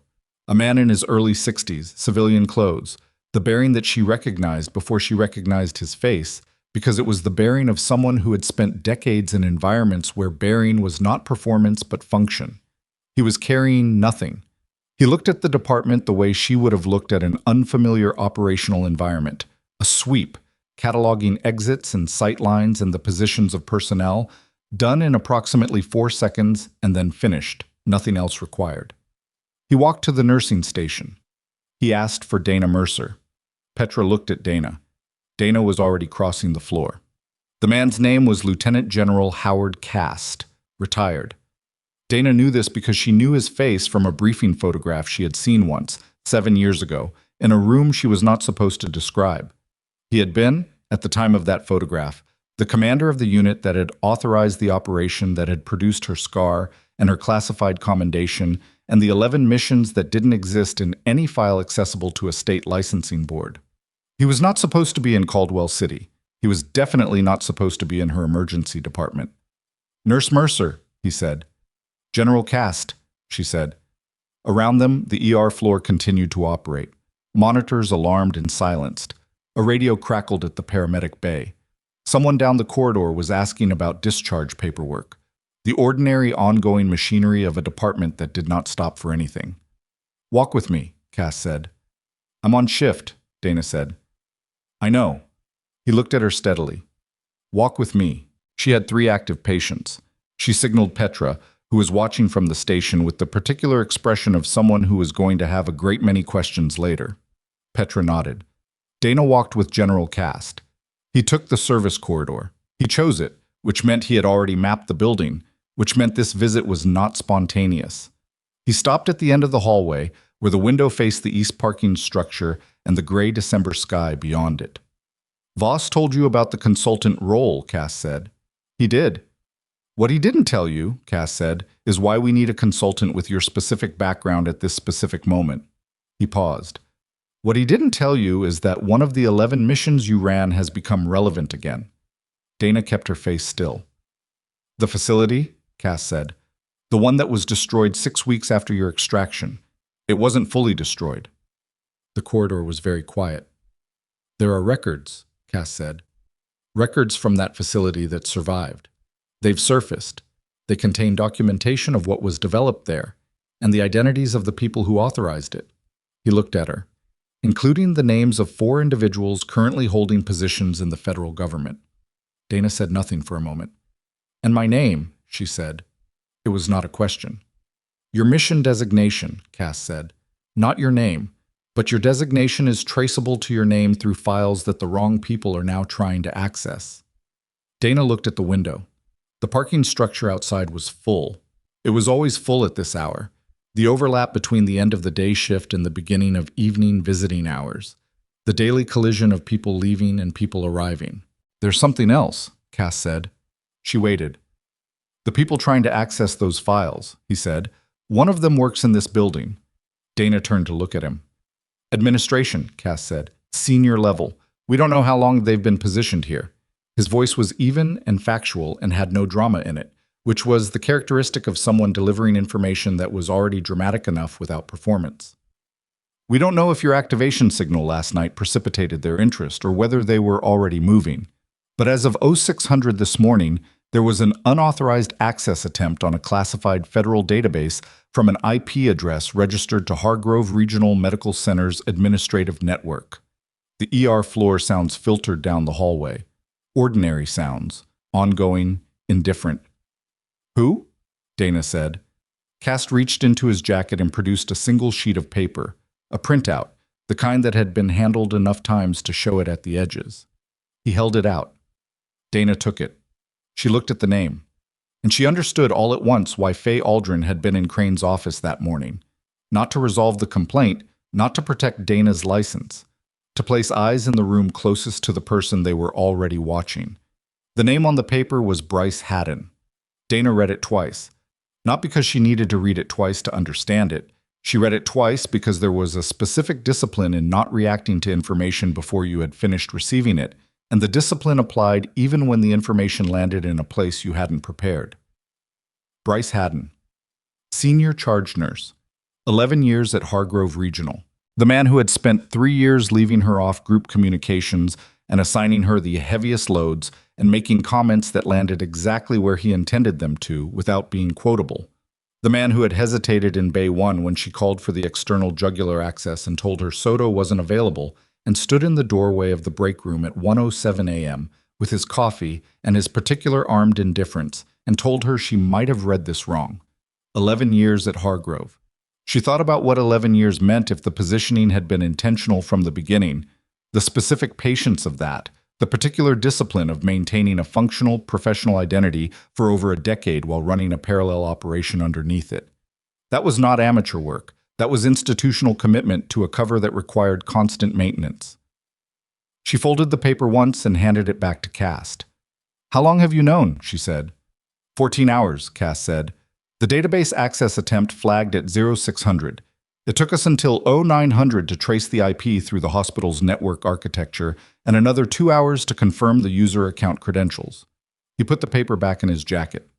We've been in contact with federal investigators since noon. Aldrin, Dana said. Yes. She was in Crane's office this morning at 0800. She was positioned before we confirmed the trace, Cass said. We had a probability assessment. It wasn't certainty yet. Dana looked at the window. Outside, a car was pulling out of the parking structure. Someone was walking across the lot toward the entrance. A woman, older, moving carefully on the December pavement, carrying flowers. Visiting hours. The ordinary texture of a hospital afternoon that had no idea what was happening in its service corridor. He was watching me, Dana said. Yes.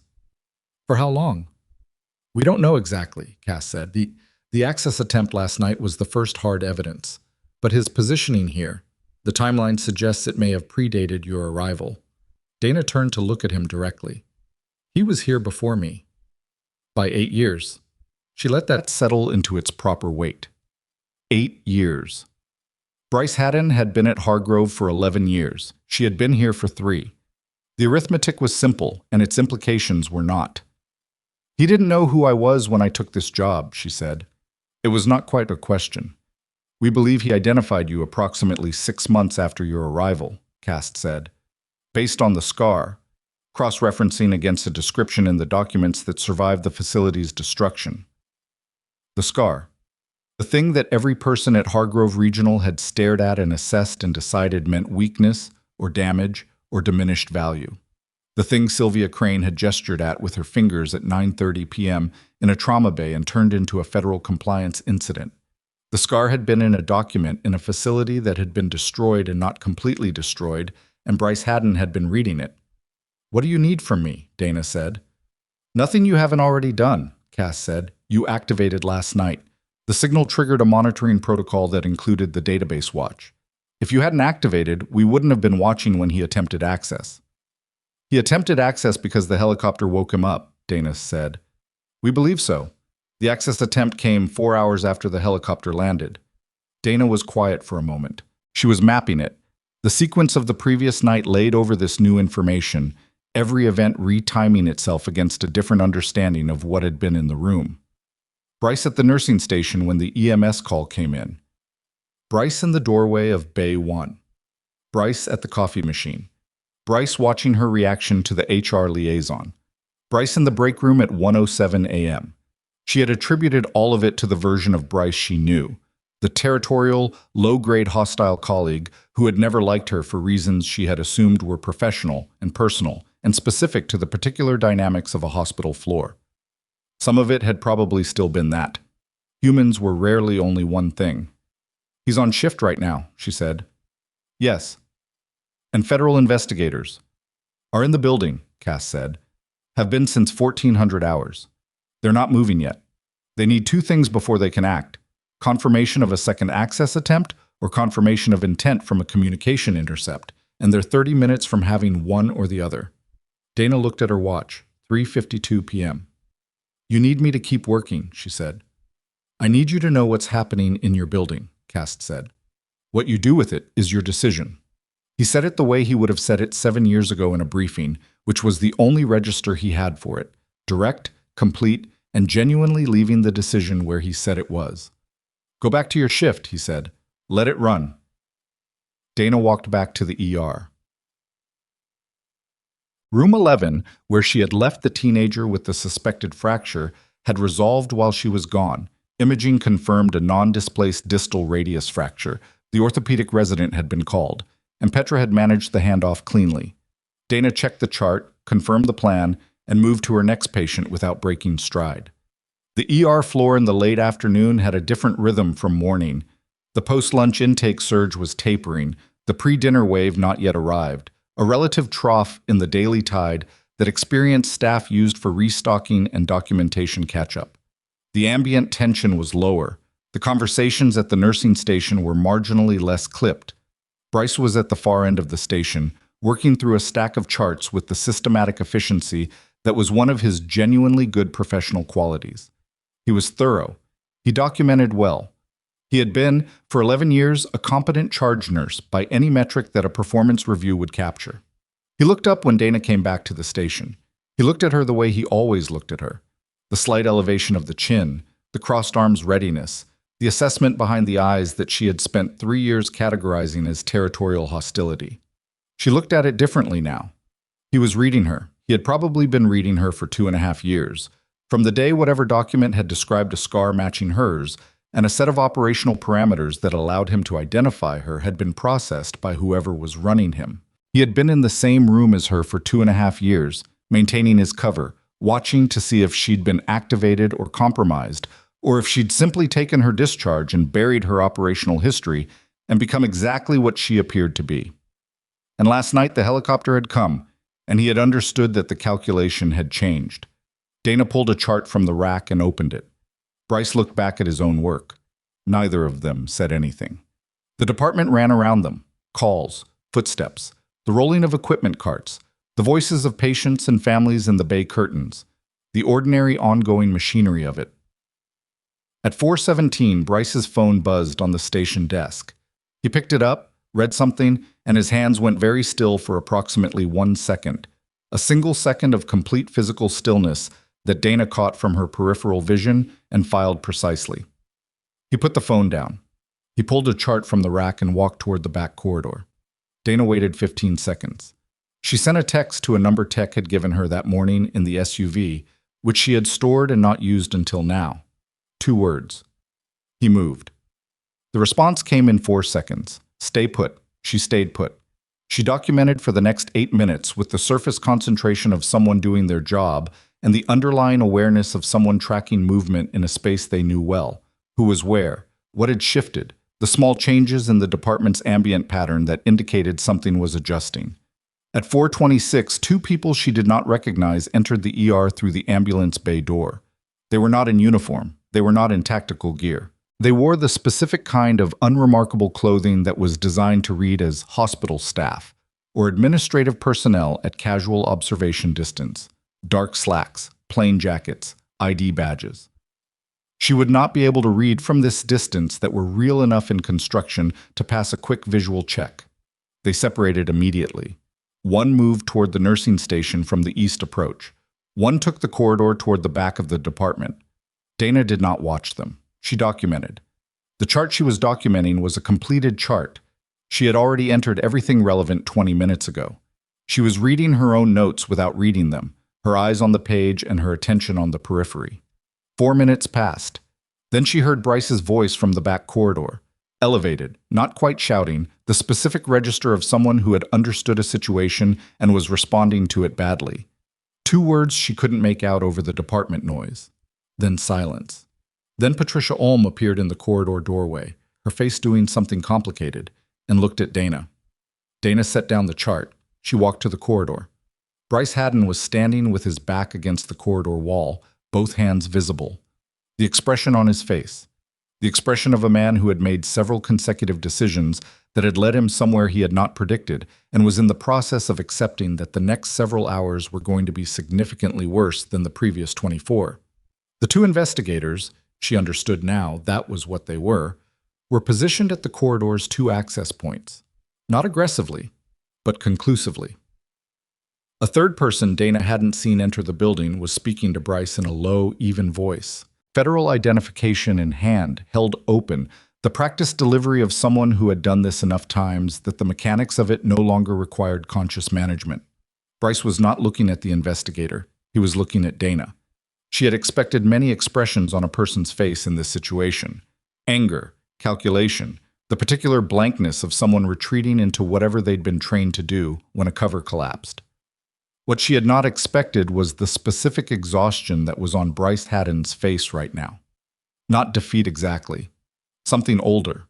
The exhaustion of someone who had been carrying a weight for a very long time and had just set it down. And the setting down was terrible in its own way. But it was also, somewhere underneath, a relief. He looked at her for 3 seconds.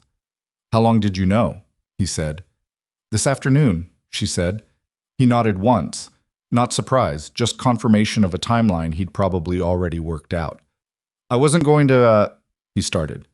The investigator said his name, not unkindly, but with the specificity of someone redirecting a statement that should not be made without legal counsel present. Bryce closed his mouth. He looked at the floor. Dana walked back to the nursing station. The next 40 minutes were the particular kind of difficult that came from having significant things happening in a building and needing the building to keep functioning normally anyway. The investigators moved Bryce through the back corridor exit with the minimum visible disruption. No drama, no handcuffs in the main department. The procedural courtesy extended to someone cooperating with the mechanics of his own detention, even if the cooperation was mechanical rather than willing. Most of the ER floor didn't see it happen. Petra saw it. Petra had been in the medication room near the back corridor access and had been in the wrong place at the right time or the right place at the wrong time, depending on your perspective. She came back to the nursing station with the look of someone who had witnessed something that required processing and was not going to process it now because there were 8 active patients and processing was a later shift activity. "Bryce is leaving," she said to Dana, not quite a question. Yes, Dana said. For today. Or, I don't know the timeline, Dana said, which was technically true in the specific sense that she did not know how long federal detention proceedings took, which varied by circumstance and charge, and the particular machinery of the institutional process that had just been set in motion in the service corridor of Hargrove Regional Medical Center. Petra nodded. She pulled Bryce's remaining charts and distributed them without being asked.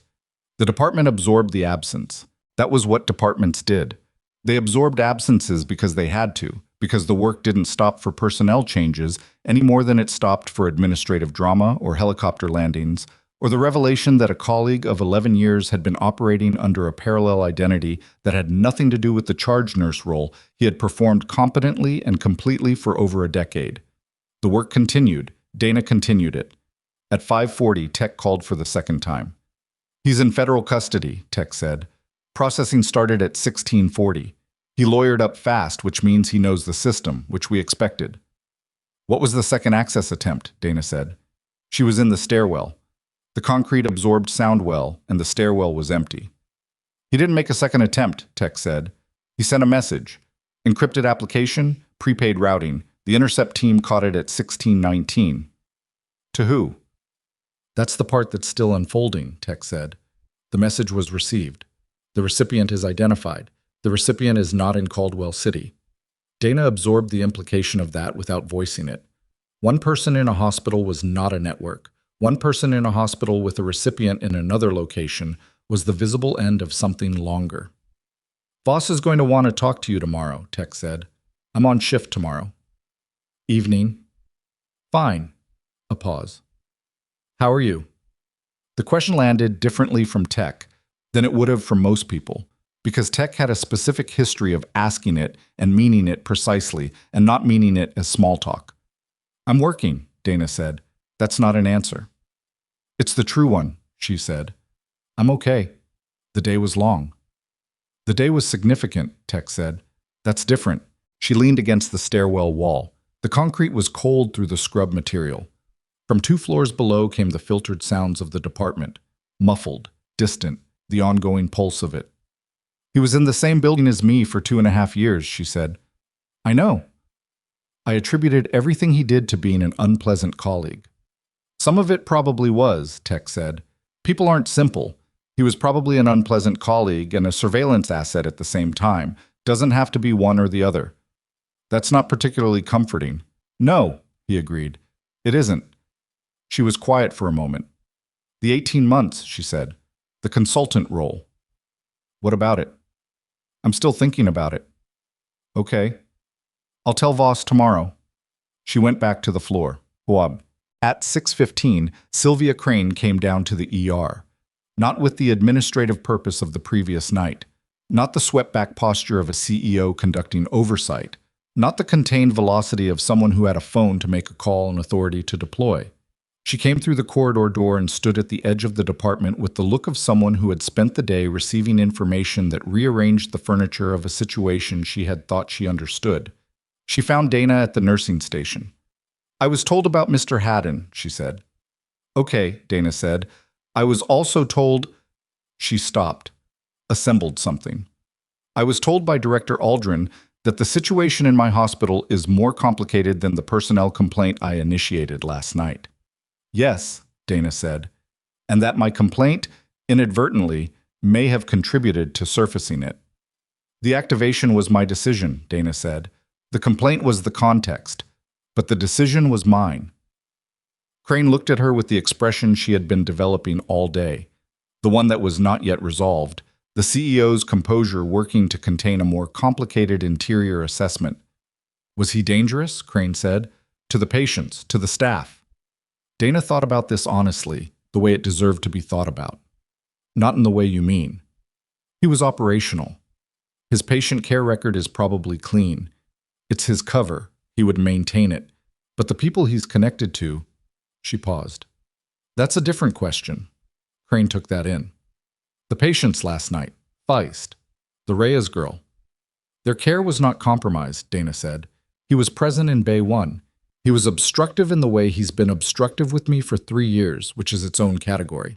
But their outcomes are good, and their care was not compromised. Some of the tension in Crane's face shifted. Dr. Soto is filing for interim charge nurse coverage, Dana said. She's going to want an emergency staffing review in the morning. I'll be there, Crane said. A pause between them. Not comfortable, not hostile. Something in between that had not yet decided what it was going to become. The complaint, Crane said. The things I said, in the trauma bay and in the... She stopped again. This was costing her more than the letter had cost, which Dana understood. A letter was composed, edited, considered. This was real time. I need you to know that I understand those things were wrong in a way that goes beyond the federal protections, beyond the statutes. I know, Dana said. I'm not sure you do, Crane said. I looked at your face and I saw a liability. I didn't see a person who had earned that scar doing something I couldn't do in a situation I couldn't survive. She held Dana's gaze. That's a failure of judgment and a failure of character, and the legal resolution doesn't address that part. Dana looked at her. Sylvia Crane was not a simple person. She was a woman who ran a large institution under constant pressure and had made a decision at 9:30 p.m. that came from a place she hadn't examined and would need to examine now. That didn't erase the decision, but it was not nothing. The hospital runs well, Dana said. The departments are funded correctly. The staffing ratios are defensible. The accreditation metrics are strong. The people here do good work, and part of the reason they can do good work is because the institution supports them. That's your administration. Crane absorbed that without deflecting it, and without using it as permission to stop examining what she'd done, which was the correct response.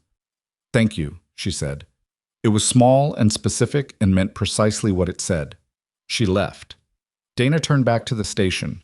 Ruth Demko, the 62-year-old who had come in for dizziness and gone into cardiothoracic surgery at 1:47 p.m., was out of the OR at 6:30 and in the cardiac ICU with a surgical team that had described the procedure as successful, which in cardiothoracic terms meant the aortic repair had held, the patient was off bypass, and the next 24 hours would tell the rest. Her daughter had been in the surgical waiting room since 2:00 p.m. Dana received this information through Soto, who received it from the cardiothoracic fellow, and it was the specific kind of information that the day's events had almost buried, and that was worth not letting get buried. She would not see Ruth again, probably. Patients who went to the cardiac ICU didn't come back through the ER on their way home. But she had come in for dizziness, and Dana had checked both arms. The day had been what it was. So, at 7:20, with the evening shift 20 minutes underway and Dana 40 minutes from the end of her own, Faye Aldrin appeared in the department for the second time that day. She came without preamble and with the specific economy of movement that Dana had observed in the SUV and the CEO's office, a woman who did not ornament her arrivals. "Walk with me," Aldrin said. They took the same service corridor where Cast had stood with her 3 hours earlier.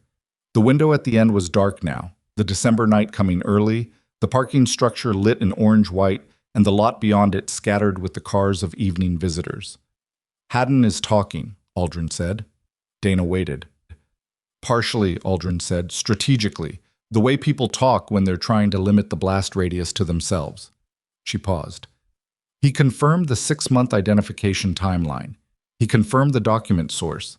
He's not confirming the network above him yet, but the message intercept is going to do that work for us without his cooperation.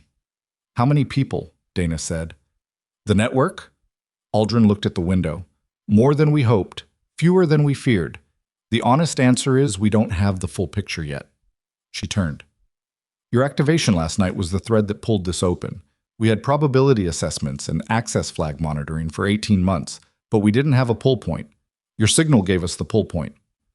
"I wasn't trying to give you anything," Dana said. "I was trying to protect my nursing license." "I know," Aldrin said. "That's the part that actually worked." A pause. "There's something Haddon said that you need to know," Aldrin said. He said, and this is his language, not confirmed, that when he identified you through the document, he ran a risk assessment. And? "He assessed you as low probability of voluntary reactivation," Aldrin said, "based on your behavior patterns over 2.5 years. He thought you had buried your operational identity completely and were unlikely to resurface it under normal conditions." Dana understood where this was going. "Crane's complaint," she said. "Change the calculation," Aldrin confirmed. The administrative action, the licensing threat, the reactivation of a federal record, he assessed that as a potential forced resurfacing. He accessed the database trying to get ahead of what might surface about him when your records were reviewed. He panicked, Dana said. Partially, Aldrin said. And partially he was executing a protocol. The two aren't mutually exclusive. Dana thought about the break room at 1:07 a.m., and Bryce at the coffee machine telling her she might have read this wrong. Had that been a genuine moment of a colleague's bad advice, or had it been an assessment dressed as advice, watching her reaction to gauge whether the threat was real? Probably both. One more thing, Aldrin said. She reached into her jacket and produced a card. Plain government issue, the specific understated design of federal contact information. Voss is going to present the consultant role as an option. It is genuinely an option. You can decline it without consequence to your license, your status, or your position here. I know, Dana said. But I want you to understand what it would mean if you accepted, Aldrin said. Not the operational details, those are Voss's conversation. What it would mean in terms of the network we just pulled the thread on. The people whose names are in those surviving documents. The individuals currently in federal positions who cannot be approached by any investigator who has a visible official designation. Dana looked at her. You don't have a visible official designation, Aldrin said. You have a nursing license and a classified operational history, and a cover that is held for 6 years under surveillance by someone who was specifically trying to crack it. The corridor was quiet. That's not a consultant role, Dana said. No, Aldrin said. It isn't. Dana looked at the dark window, the parking lot below, the ordinary evening visiting hours texture of the world outside a building where a man she had worked beside for 2.5 years had just been taken out the back way. Voss said 18 months, she said. Voss said what was approved to say at the time of first contact, Aldrin said. The timeline is more accurately described as, she paused, open. Dana absorbed that.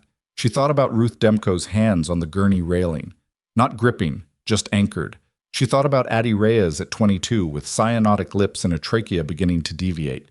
She thought about Harold Feist, gray in GCS 7 and 11 seconds to find a vein in difficult conditions. She thought about a parking lot in a region she was not cleared to name, and a sound she had heard from close range that had produced the scar on her face, and the 48 hours of operational activity before extraction that she had described in 3 separate debriefs and 1 consultation with a director in an SUV at 4:12 in the morning. She thought about what it meant to be the person in the room when the calculation required someone who had already been where the math was being done. I'll talk to Voss tomorrow, she said. Aldrin nodded. One question, Dana said. Aldrin waited.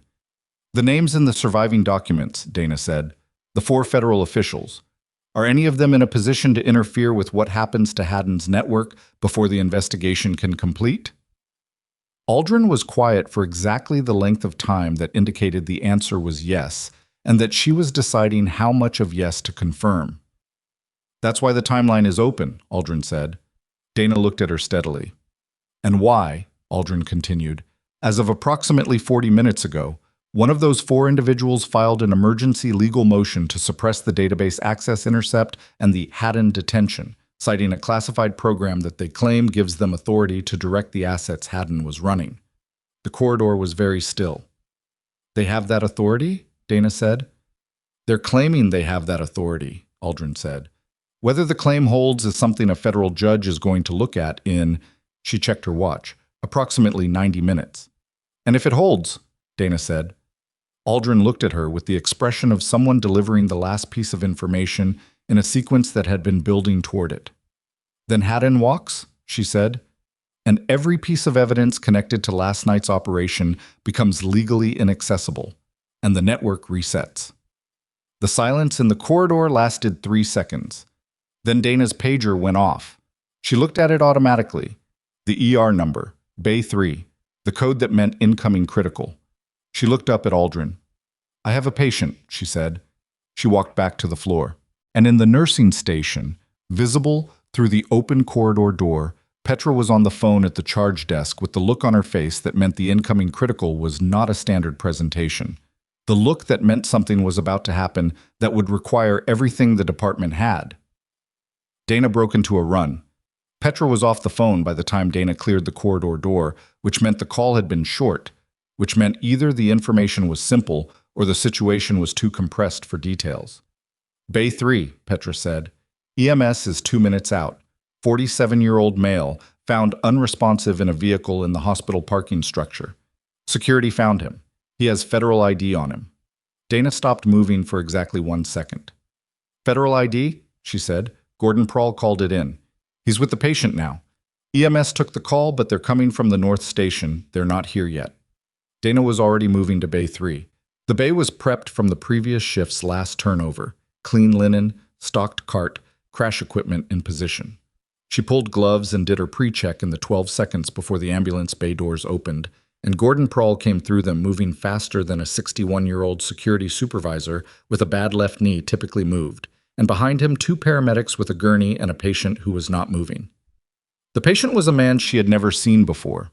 He was in his late 40s, dark jacket, no tie, the specific build of someone who stayed physically functional as a professional requirement rather than a personal one. His color was wrong, not the gray of blood loss, but the particular ashen undertone of cardiac compromise, of a heart doing something it shouldn't while the body tried to compensate and was losing the argument. Found him in his car in the P3 level, the lead paramedic said, transferring fast. Security got there within 2 minutes of the call. He was responsive on arrival, GCS dropped to 9 en route, BP 180 over 110 on scene, now 160 over 94, heart rate 48 and irregular. He has a pacemaker scar left chest. Rhythm, Dana said. 3rd-degree block on the monitor. Complete heart block. The electrical signal from the atria failing to conduct to the ventricles. The heart's upper and lower chambers running on independent rhythms. The ventricles slowing to their own intrinsic rate, which in a human heart was not fast enough to sustain adequate output and could deteriorate into arrest with the specific unpredictability of electrical failures, sudden, without additional warning, because the warning had already been the rhythm itself. I need Dr. Soto, and I need cardiology on the phone now, Dana said to Petra, who was in the bay doorway, and pull the transcutaneous pacing kit. She was already at the patient's left arm, searching for access. 1 antecubital vein visible, usable. She had the line in before the second paramedic finished giving the transfer summary. Soto came through the bay door at a controlled run, stethoscope already on, reading the monitor in the 2 seconds it took her to cross the room. 3rd degree, Dana said. I see it. Soto was at the bedside. What's his name? The paramedic checked his sheet. ID says Marcus Velor. The name landed in the room without visible impact, because nobody in Bay 3 had reason to connect it to anything except the patient currently requiring a cardiac intervention. Dana connected it. Marcus Velor was the name Tech had said 40 minutes ago when she'd pushed him on the network. Not said directly, said in the way operationally trained people said things they weren't officially saying, the careful, almost disclosure that gave the listener enough to work with. She had cataloged it and moved on. Marcus Velor was the name attached to the emergency legal motion that Aldrin had described, filed approximately 40 minutes ago, citing classified authority, attempting to suppress the hat-on detention and the database intercept. Marcus Velor was one of the 4 names in the surviving documents from a facility that had been destroyed and not completely destroyed. And Marcus Velor was currently on her gurney in Bay 3 with a 3rd-degree heart block and a BP that was holding but would not hold indefinitely. And none of that changed what she was required to do, because the job did not negotiate with the complexity of the situation around the patient, and it never had, and that was the only version of it she knew how to do. Transcutaneous pacing kit, she said to the tech who had just arrived with it. Now. The next 22 minutes were the kind that compressed time in both directions simultaneously, too fast and too long, every second overcrowded with decision and action, while the clock ran slower than the situation seemed to require. Soto managed the pacing. Dana managed access and medication administration, the specific sequencing of it, atropine first, the dose calculated, delivered, insufficient on its own, as expected with a complete block, the transcutaneous pacing pads going on in the positions that would capture the ventricles and drive them at a rate the heart was currently unable to achieve on its own. The capture was not clean the first time. It was not clean the second time either, which was the reality of transcutaneous pacing. The electrical threshold varied patient to patient, The discomfort was significant enough that a conscious patient had to be sedated, and the margin between effective capture and failure was measured in milliamperes and assessed by watching a monitor and a patient simultaneously for the specific visual and electrical confirmation that what you were delivering was actually working. The third adjustment captured. The monitor showed the paced rhythm, regular, the ventricles following the external electrical command, the heart rate climbing towards 60, the blood pressure responding within 90 seconds. "We've got capture," Soto said. "Holding," Dana said. Veller's color was still wrong, but improving. He was still GCS-9, not unconscious, not fully conscious, the reduced awareness of a brain that had been underperfused and was in the slow process of receiving what it needed again. The cardiology fellow arrived at 7:44. Soto gave the summary in the precise telegraphic language of emergency physician to specialist handoff. The fellow reviewed the strip, confirmed the capture, and made the call that Dana had already anticipated. Catheterization lab, probable pacemaker malfunction, or new conduction disease on top of an existing device, the working plan for the next 2 hours. Velor was being transferred at 7:51. As the cardiology team took the gurney, as the bay became the post-acute space of an intervention that had gone as well as it could go without being neat about it, Dana stood at the supply cart and pulled off her gloves and dropped them in the bin and stood still for a moment. She was aware of Aldrin in the bay doorway. She did not know when Aldrin had arrived. Somewhere during the intervention she had appeared there, and Dana had registered it in the peripheral awareness way. She registered everything that wasn't the patient during a code, and then not thought about it again. She looked at her now. Aldrin's face was doing something carefully neutral that took effort to maintain. "He's stable," Dana said. "I heard," Aldrin said. "The legal motion he filed." "Still active," Aldrin said. "His medical status doesn't affect the filing." "No," Dana said. "It doesn't." She picked up the chart and began documenting. Aldrin left without additional comment.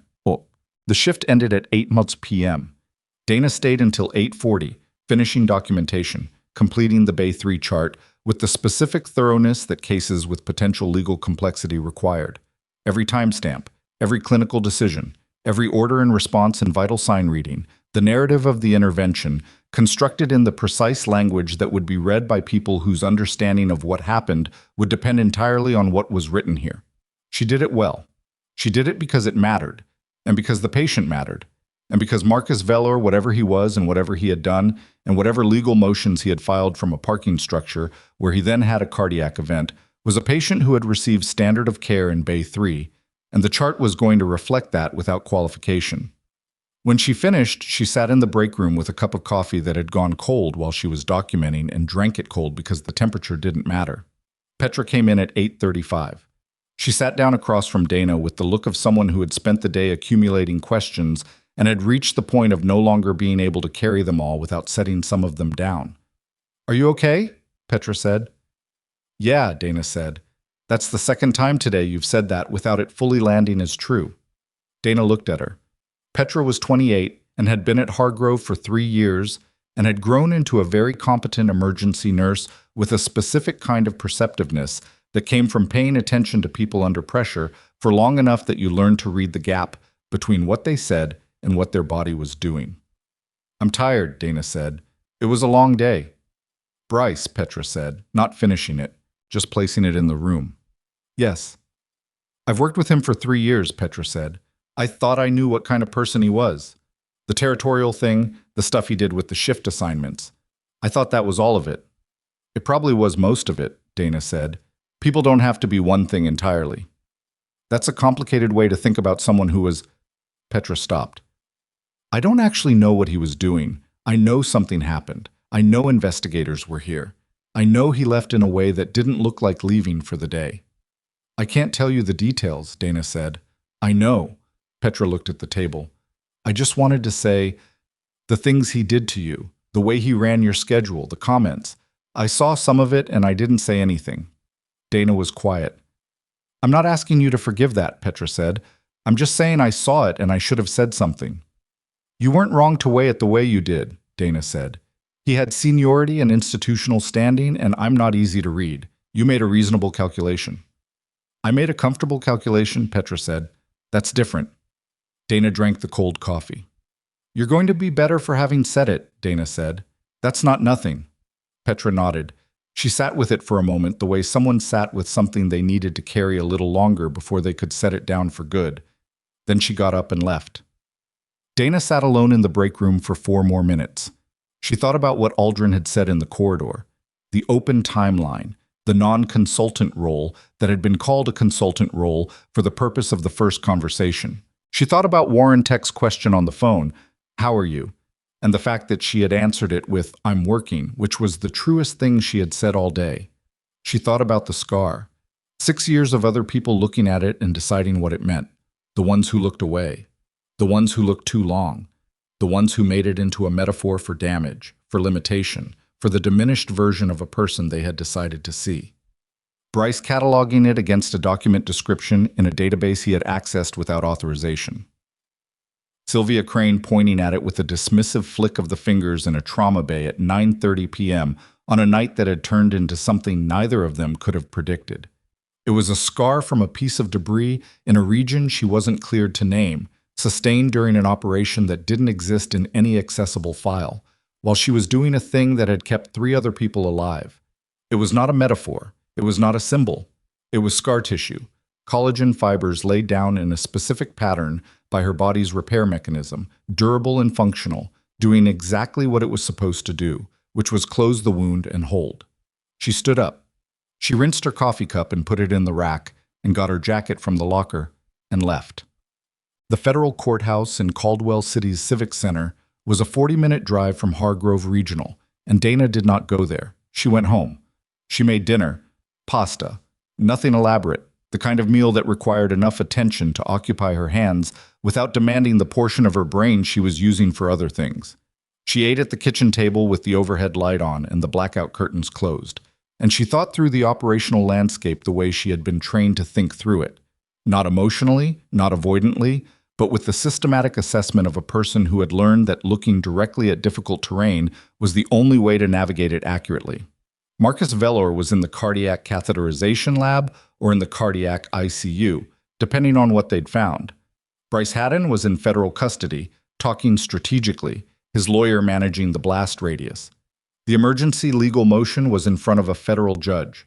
The 4 names in the surviving documents were on a list that Aldrin's organization held and that a federal investigation was building toward. And Dana had signed a document in a blacked-out SUV in a service alley at 4:12 a.m. that had reactivated a status she had spent 6 years treating as concluded. She did not feel the weight of this as dread. She had expected to feel it as dread. That was the reasonable projection for a person sitting in a kitchen at 9:15 p.m. after a 20-hour operational day at the end of a sequence of events that had fundamentally altered the structure of the life she had been building. But what she actually felt was something more complicated and more honest than dread. She felt located, not happy, not resolved, located. The specific orientation of a person who has found themselves back in the coordinate system where their skills and their purpose and the actual demands of the world around them were all pointing in the same direction. She had spent 6 years being good at her job. She had been good at it because the job was real, the patients were real, the outcomes were real. The difference between catching a blood pressure differential and not catching it was a human life. That was not going to change. Whatever came next, that was not going to change. But she had also been good at something else, once, in a way that had cost her the scar on her face and the classified commendation that couldn't be shown to a licensing board, and that something else was apparently not finished with her. Maybe it had never been finished with her. Maybe she had simply been waiting for the question to be asked in a way she could answer. Her phone rang at 9:47. Tech. "The motion was denied," he said. She set down her fork. The judge reviewed the classified authority claim at 2100 hours. The claim was assessed as outside the statutory scope. The authority cited doesn't cover active suppression of federal criminal investigation evidence. The motion failed. A pause. "Haddon stays in custody. The intercept is admissible. The investigation proceeds." Dana was quiet for a moment. "And Velor," she said. "His legal team filed on his behalf while he was in the cath lab. He's recovering. Pacemaker lead displacement. They corrected it. He'll be in the cardiac unit for 2 days minimum." "And the other 3 names," she said. "That," Tech said, "is what the next period of time is going to be about." She already knew that. Voss tomorrow, she said. 7 p.m. He'll come to you. She agreed and ended the call. She sat at the kitchen table for a long time after that, not thinking about anything specific, just letting the day settle into its proper shape now that it was over. The shape was not clean. It had irregular edges and unresolved threads, and the particular incompleteness of real events, as opposed to constructed narratives, where everything resolved into meaning and everyone received their precise and appropriate outcome before the story required them to stop. Real things didn't do that. Bryce Haddon would have a trial. The trial would take time. The network above him would not collapse overnight. 3 other individuals whose names were in surviving documents were still in federal positions where they could affect things, and the legal process of addressing that would be slow and contested, and would produce outcomes that were satisfying in the aggregate, but were not satisfying in the day-to-day living of them. Sylvia Crane would go back to running her hospital. She would do it differently in some ways, and the same in others, because people changed in proportion to what they were willing to examine, and what Crane was willing to examine was something only time would fully assess. Addie Reyes was in a monitored bed upstairs with a chest tube and a blood pressure that was holding. Harold Feist was in the ICU, post-operative and stable. Ruth Demko had survived aortic surgery because she came in for dizziness, and someone had checked both arms. Marcus Veller had survived a cardiac event in a parking structure because the security supervisor who found him called it in within 2 minutes of arrival. None of these things were connected in the way a constructed story would have connected them, with cause producing effect, producing meaning in a clean, continuous chain. They were simultaneous, occurring in the same building on the same night, because the same building held all of them at once, and the person present in each of these situations was the same person, and the person was Dana, and Dana had done the same thing in every room she had entered. She had looked directly at what was in front of her. She had not looked away because it was difficult, or deferred because it was complex, or held back because the authority in the room had arranged itself against her, or softened her assessment because the truth was going to require something from her that she wasn't sure she had left. She had looked directly at it and done the work. That was not a skill born from some exceptional quality of character. She knew enough of herself to know that. She was not a person of extraordinary virtue or unusual courage. In the abstract sense, those words were sometimes used to describe people whose stories got told in particular ways. She was a person who had been trained to do specific things in specific conditions and had spent a significant portion of her life in conditions that made the training either work or fail, and it had worked, and the working of it had cost something real, and the cost was on her face. And she was still here. At 7:00 p.m. The following evening, Colonel Voss arrived at her apartment. Not alone. He came with Aldrin and a third person she didn't recognize, a younger woman with a tablet, and the specific professional focus of someone running the documentation for a meeting that was going to produce documents. Dana made coffee. They sat at the kitchen table that had the pasta dinner's single plate still in the drying rack beside the sink, and the blackout curtains were open because it was evening and she hadn't closed them yet. And the December dark outside was the same gray industrial dark it was every night in Caldwell City, and it was all thoroughly ordinary and completely not. Not the role, Voss said, without preamble, because preamble was not in his operational vocabulary, and he had not bothered with it 7 years ago in a briefing room and was not bothering with it now. Tell me what it actually is, Dana said. He told her. It was not 18 months. It was not a training and assessment position.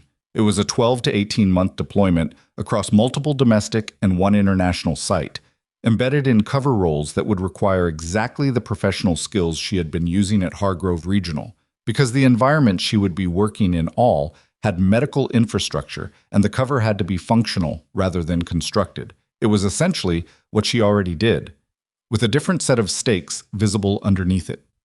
The 3 remaining names, she said, are connected to 3 different institutional environments, Voss said. 2 domestic, 1 international. Each of those environments requires someone who can operate in place without a visible federal designation, someone with medical credentials and operational background, and a cover that has already been stress-tested. My cover was stress-tested by the person you needed me to find, Dana said. Yes, Voss said, and it held. She looked at him. It held because I was doing the actual job, she said. Not because I was running a cover. I was a nurse. I am a nurse. That's not strategic camouflage. That's what I am. I know, Voss said. I need that understood before I sign anything else. It's understood, Aldrin said. Dana looked at both of them. Voss had the look of a man who had made enough decisions across enough years that he was no longer performing confidence. It was simply what remained after everything else was stripped away. He was asking her to do something that needed doing, and he was asking her because she was the person who could do it, and those were the only facts he was working with. My shift schedule at Hargrove, Dana said. We'll work around it, Aldrin said. Not work around it, Dana said. Accommodate it. I keep the shifts. The cover requires an active clinical position, which means the clinical position is real and functional, not decorative. Agreed, Voss said. Soto doesn't know, Dana said. No. She's going to notice things.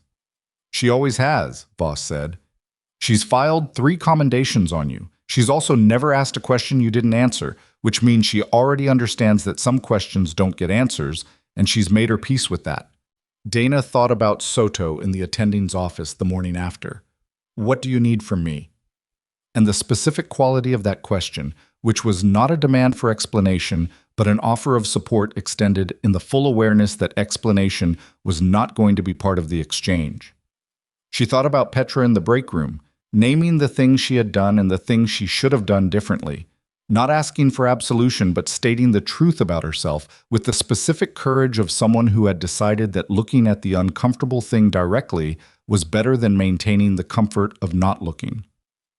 She thought about Sylvia Crane's letter, 3 short paragraphs on hospital letterhead, the 3rd paragraph not administrative language. She thought about the scar, what it was made of, and what it had cost, and what it continued to represent to people who saw it before they saw anything else, and the 6 years of watching that representation form on faces that had never considered what it took to earn the thing they were looking at. She had spent 6 years being the scarred nurse they looked away from. She had also spent 6 years being the nurse who caught the aortic dissection and decompressed the chest and found the vein in 11 seconds and kept 3 people alive in a single overnight shift. The scar and the capability were not in tension. They were the same story. Okay, she said. Voss nodded once. Aldrin's 3rd person opened the tablet. The documents took 35 minutes. Dana read every page, not performatively, not as a display of due diligence, but because the documents were what they were, and she was going to know what she had agreed to. She asked 4 questions. 3 received complete answers. 1 received the answer that was available at this time, which she recognized as the honest version of "I don't know yet," and accepted accordingly. She signed at 7:47 p.m.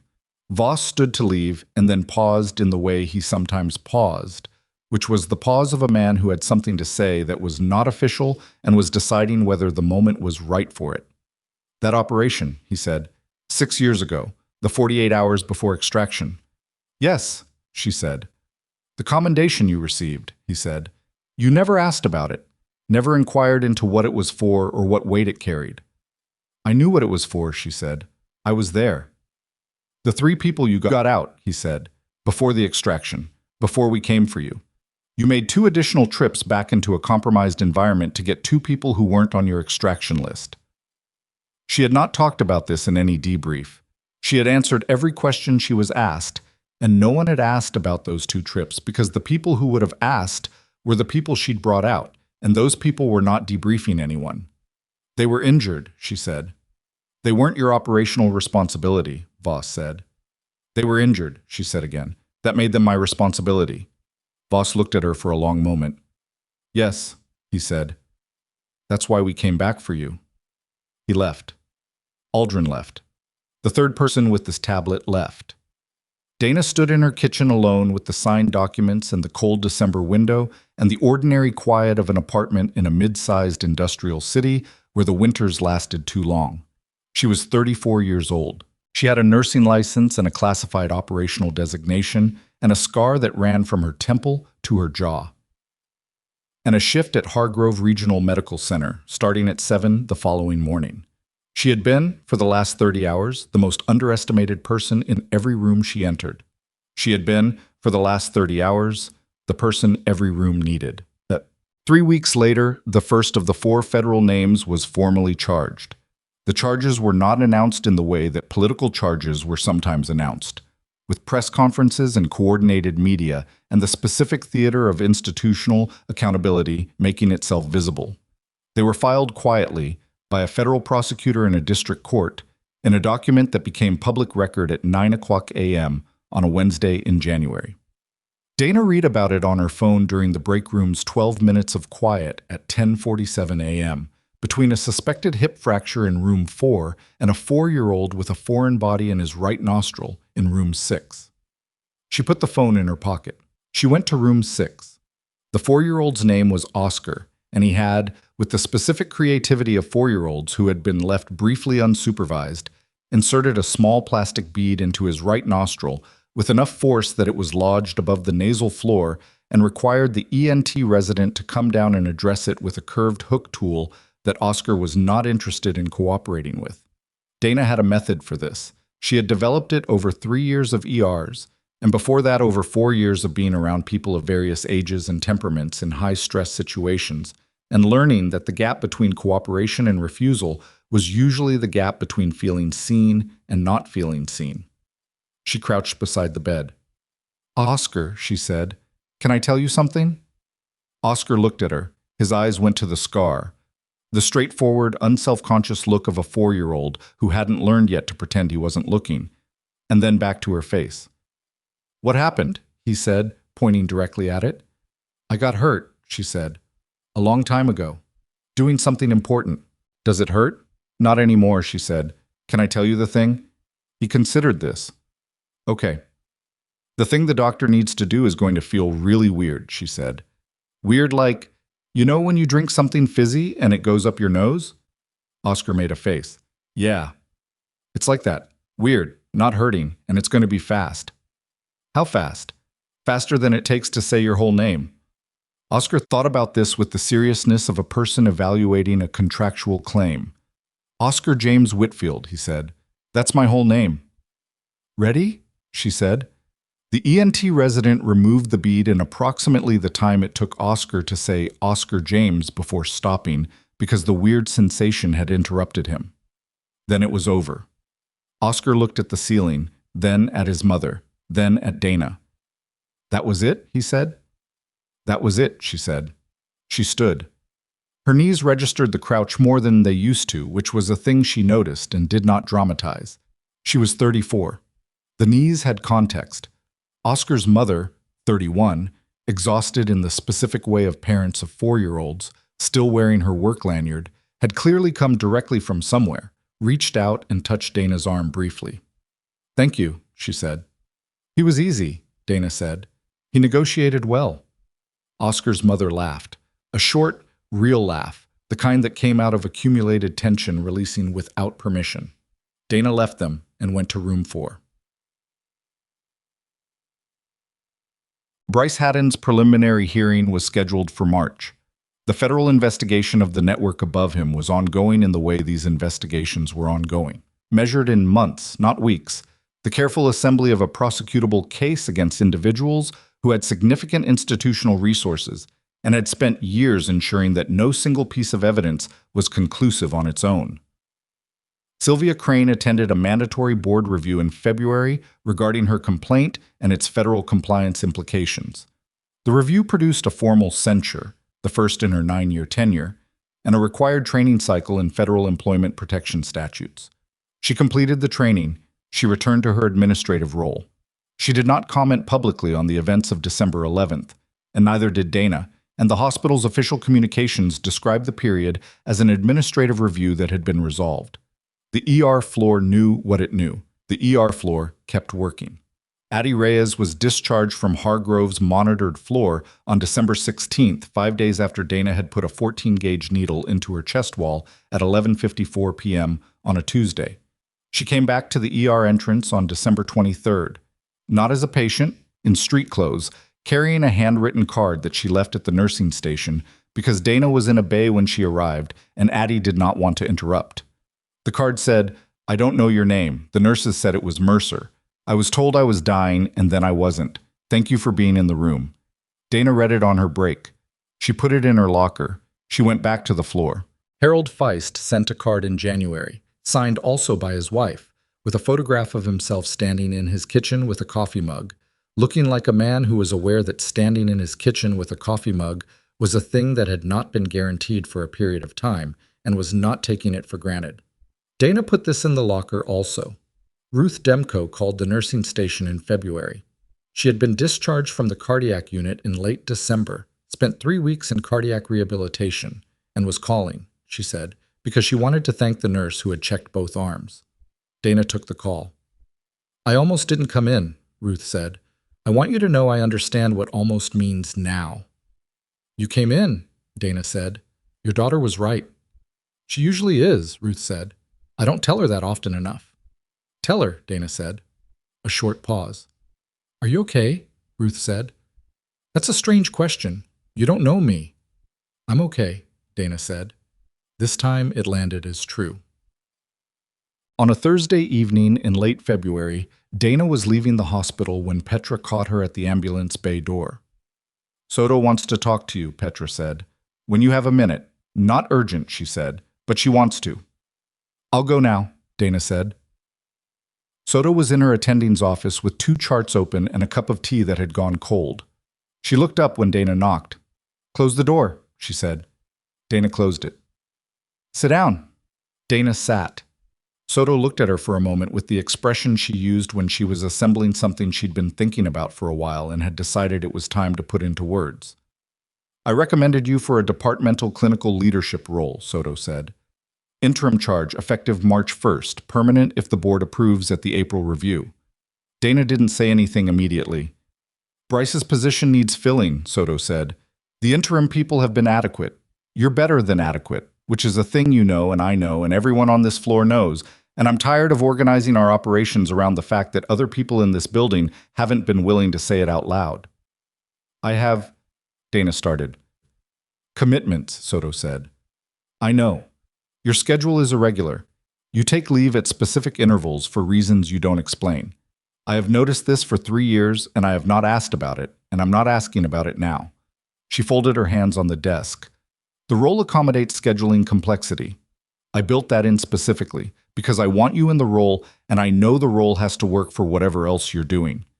Dana looked at her. "You've known," Dana said.